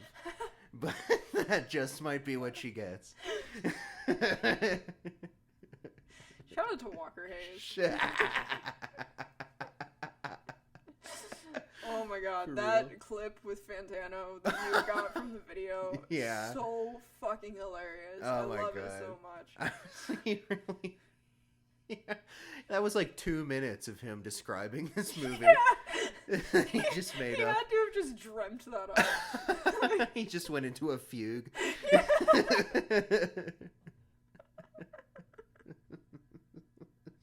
Bro. It was like something that was bubbling inside him for so long. Oh my god. We'll put the link to this in the description. Yeah. In anticipation of the next masterpiece, we all soak up as much info as we can get. Getting Geeked Up is part of the drama. He's so Geeked nerdy up. and quirky. Oh no. For the first time, Modest Mouse craft an album, not a collection of songs. Suck my fucking dick. Yeah. And my balls. You can suck my dick too. Yeah. Yeah. One at a time. One at a time. Brent, you motherfucker. I cannot believe that you really said that with zero irony. Collection of songs. An album is a collection of songs. Not to get too, technical, but I don't understand, like, it's just a shitty way to make that point. Is like, he saying that the Lonesome Crowded West doesn't have a concept? Yeah, I don't know. Yeah, it's literally, like, more like the reverse. Like, this is more a collection of songs. I'm straight up, like, furious right Really? now. I am livid that he would say this. I really, I kind of agree that he probably hadn't listened to Modest Mouse. No, yeah, he can't have. I'm about to punch a fucking hole in your wall, dude. Yeah. I can't believe this. I'm like beside myself. Yeah. Like my heart is pounding. Really? Jeez, let your anger out. This is what this is for. Brent. Oh, Brent. You shouldn't say stuff like that. You shouldn't say stuff like that, Brent. It just doesn't mean anything. You It's like, if you want to say the album is stronger than any of their others, just say that. Like, I don't know, wording it this way, I can just feel him thinking he's so clever and artsy. Like, you know what, this is like a real piece of art front to back. I know, like that's like I always want to. I don't want this to be like the let's shit on this dude podcast, because I want to give his writing like a legit analysis. But when he says stuff like that, I'm just like, you don't know your fucking ass from your elbow. Like, what, you should not be talking about music at all. Yeah. Like, what are you doing? Yeah, I mean, it's true. I really wonder how he got hired. He was the golden boy. Yeah.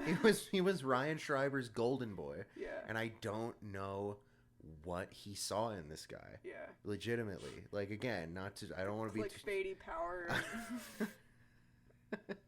I don't want to go too hard on the man. Yeah. But this is like, I'm ready to fucking square up over this review. You see, he was like 25 when he wrote this. Yeah, 25. My age. I can't even imagine. Well, Bro, okay. put me in the time machine. Put me in Some 25-year-olds are idiots. So. I will square up with young Brent over this review. It's go time. Not really, but Yeah. Like, this is pissing me off. Even just like an average 18-year-old writer could write better than this. But whatever. There's more, isn't there? Yeah. Okay. That they managed to go beyond any other rock band out there is staggering. The sequencing weaves a dramatic ebb and flow of emotion. Every song is packed with fantastic sounds that reach out for space and salvation. The sounds reaching their hands out to be saved. It's like Hands Across America. Oh yeah. The band is now precise and broad. What does that mean?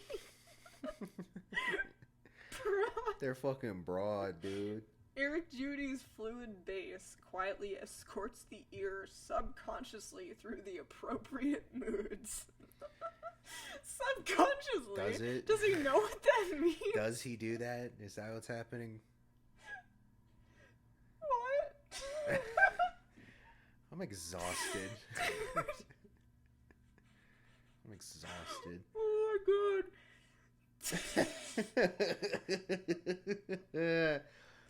Subconsciously through the appropriate moods. Lord, if you can hear me. There's one appropriate way to experience this album. Deliver me And from this review. The bass is gonna just, the bass is guide you through it like a fucking tour. Gonna hold your hand Yeah. like the fucking toddler you are. Yeah, because bass is so, like, emotional. Yeah. Like I listen to the song and I'm like, how the fuck am I supposed to be feeling right now? And then I hear the bass and I'm like, oh, I'm supposed to be angry. Subconsciously, oh my god. It's such a well-known word too. It's like so clear what that means. He cannot write a review without like insulting my intelligence in some way. Greens. Did you have something else? No, I just every one of his reviews is like taking your glove off and slapping someone in the face with it. That's what his review is. Sir, I challenge you. You have fly swatter. It's just like a flick in the nuts. Yeah. Oh my god. Green's drumming is playful and inventive. There's no way Modest Mouse will ever pull this off live. I mean, I guess like there's a lot of like production stuff that can't really be recreated live, but that's sort of the point of recording it onto an album.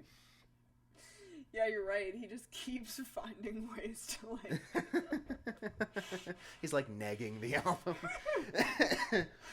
No, this album's good, but it's by chance and it's not due to Modest Mouse. Yeah, and they'll never top it. Yeah, you can't credit the band for this album. No, yeah, and it was all the producer. Yeah. Good job, producer. The space, equipment, and personnel needed seems limitless. Again. All right. Yet the scale rockets the album instantly into Valhalla. He's just obsessed with Valhalla. Yeah, yeah, that's right. He said it in the Kid A review too. It's just constantly on his mind. Valhalla. Yeah. All right. An intoxicating mix of uncertainty and confidence, the Moon in Antarctica constructs hollow approximations of heaven, hell, and deep space, most of which exist vividly in Isaac Brock's questioning mind. Yes. He's so deep and complex. He's sort of childlike, you know. He has so many questions. Where do we come from? Where do we go? Cotton-eyed Joe. So true, bestie. Yeah. Okay, computer must be mentioned. Must it? Must it? Must it, Brent? For Modest Mouse just got invited to the same club. Holy shit. Mm-hmm. Yeah. Like, you know, we can talk jokingly about how he just can't stop sucking Tom York's dick, but it's literally, it's true. You can't avoid it. It's right there. It's all right there. He's a single-minded person. He only thinks about Radiohead, and he can only think about things in relation to Radiohead. Yeah.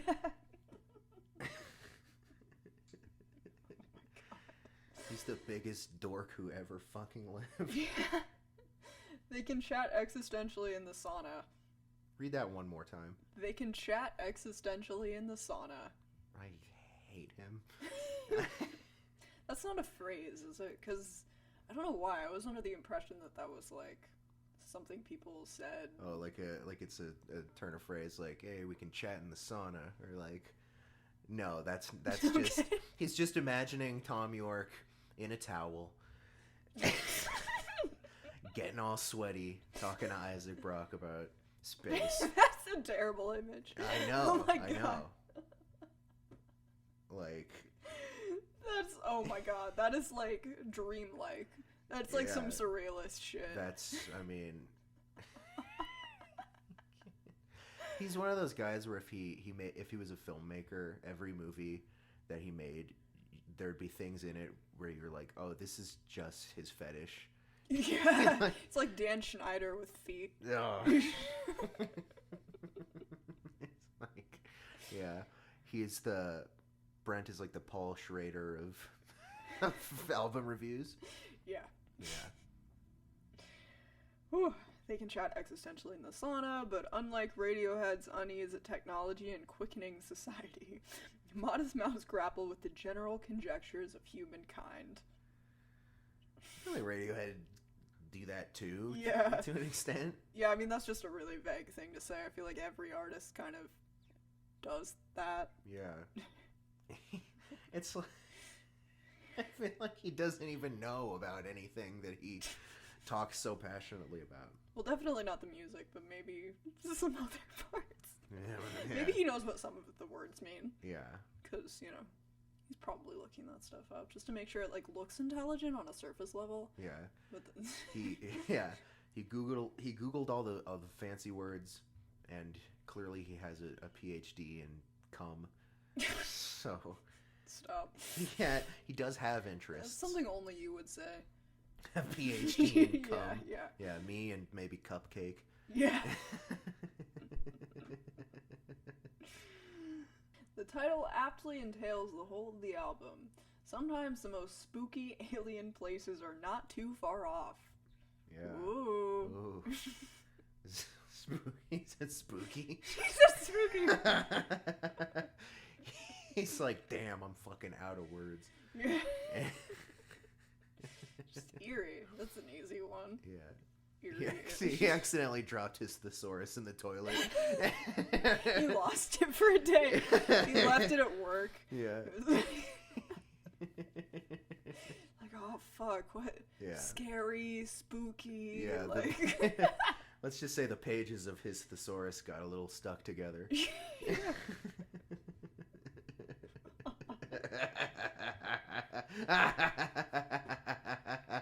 That's the best joke of the episode, folks. We're not going to top that one. Oh man. Similarly, our immediate surroundings and internal environment feel even more otherworldly. What does that mean? I don't know. I don't know. Like, all of our immediate surroundings. Maybe it's like, oh, but like dreams are more real than reality. Yeah. This album fills you with the childlike wonder that only someone who doesn't know anything about anything can have. So true. Modest Mouse seeks salvation in God, death, and relationships. Fortunately, the rest of us can sometimes find it in records. Yeah. Alright. Ooh, the amount of importance this guy puts on records is insane. Like, a bad record will, like... Yeah, a bad record is like irritating. A war crime. Yeah, right? It'll, like, give you an ear infection. Yeah. Which, I mean, we'll get into that a little deeper when we talk about the Saint Anger review. There's more to come on that. Oh, yeah. More to come More to on come. that. All right. This is what you do to my brain when I'm around you. I'm not usually... I have that effect on people. Yeah. Oh my god. Okay, we gotta wrap this up. Salvation in God. Oh god. Isaac Rock is like... he's unique in that way, in that he seeks salvation in God. Well, he's like so atheist. He's such a like typical atheist, I don't know. Yeah. Type. Like, that guy's not... That guy doesn't believe in God. Yeah, whatever. I think if he did, he'd just be scared all the time. Yeah. Because he kind of is anyway, but... Yeah. What, like, scared that you wouldn't... I don't know, I think the idea of God existing is scary to him. Like, where he doesn't believe it. That's literally the first line of Doing the Cockroach. I was in heaven, I was in hell, believe in neither, but fear him as well. It's true. Yeah. Yeah, fair enough. Yeah, we were talking about this thing in philosophy about how... Oh, yeah? Like, okay, so this philosopher, Mm-hmm. William James, made this point that once you accept God, your life is just full of cheer and repose, basically. But, David Hume... Mm-hmm. Made his character Philo make this point about how once you accept God, the weight of whether you'll make it to heaven or hell is always kind of on, like, above you. Mm-hmm. And it doesn't really solve anything, and if anything, it's even worse because it's like such a black or white matter. But anyway, I just love an excuse to bring shit up from class. Anyway, let's move on. All right. What do you guys think? Let us Drop know in your the opinion comments. in the comments. Let us know. Literally. Has God enriched your life, or are you constantly terrified? Or are you somewhere in between? You have no thoughts? Drop a comment down below.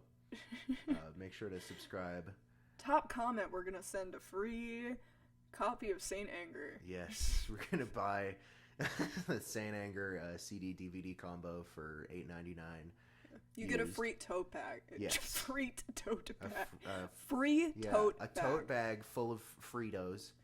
We're going to open up the bags and dump them in there, and then you'll dig through it, and at the bottom there will be a copy of Saint Anger, and it'll be your worst birthday ever.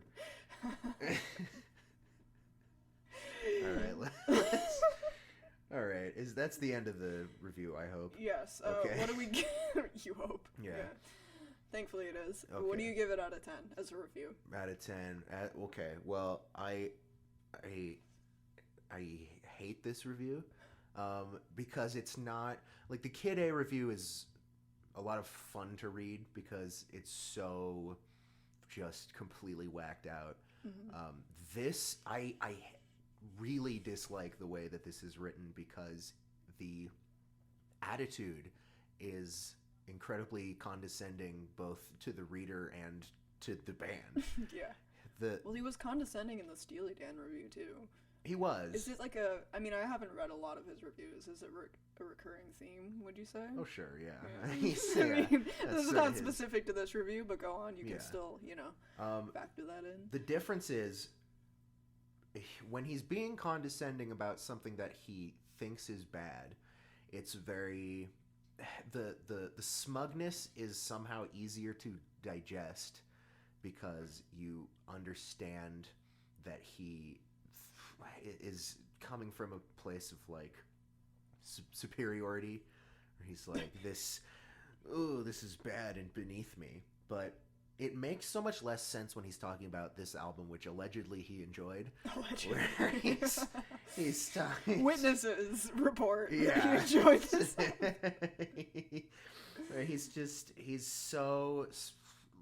He's talking about like, why don't you go to Target and listen to pop music for dumbasses? Why don't you go listen to Ariana Grande and Justin Bieber? Yeah, people who were making music in 2000 definitely weren't fetuses.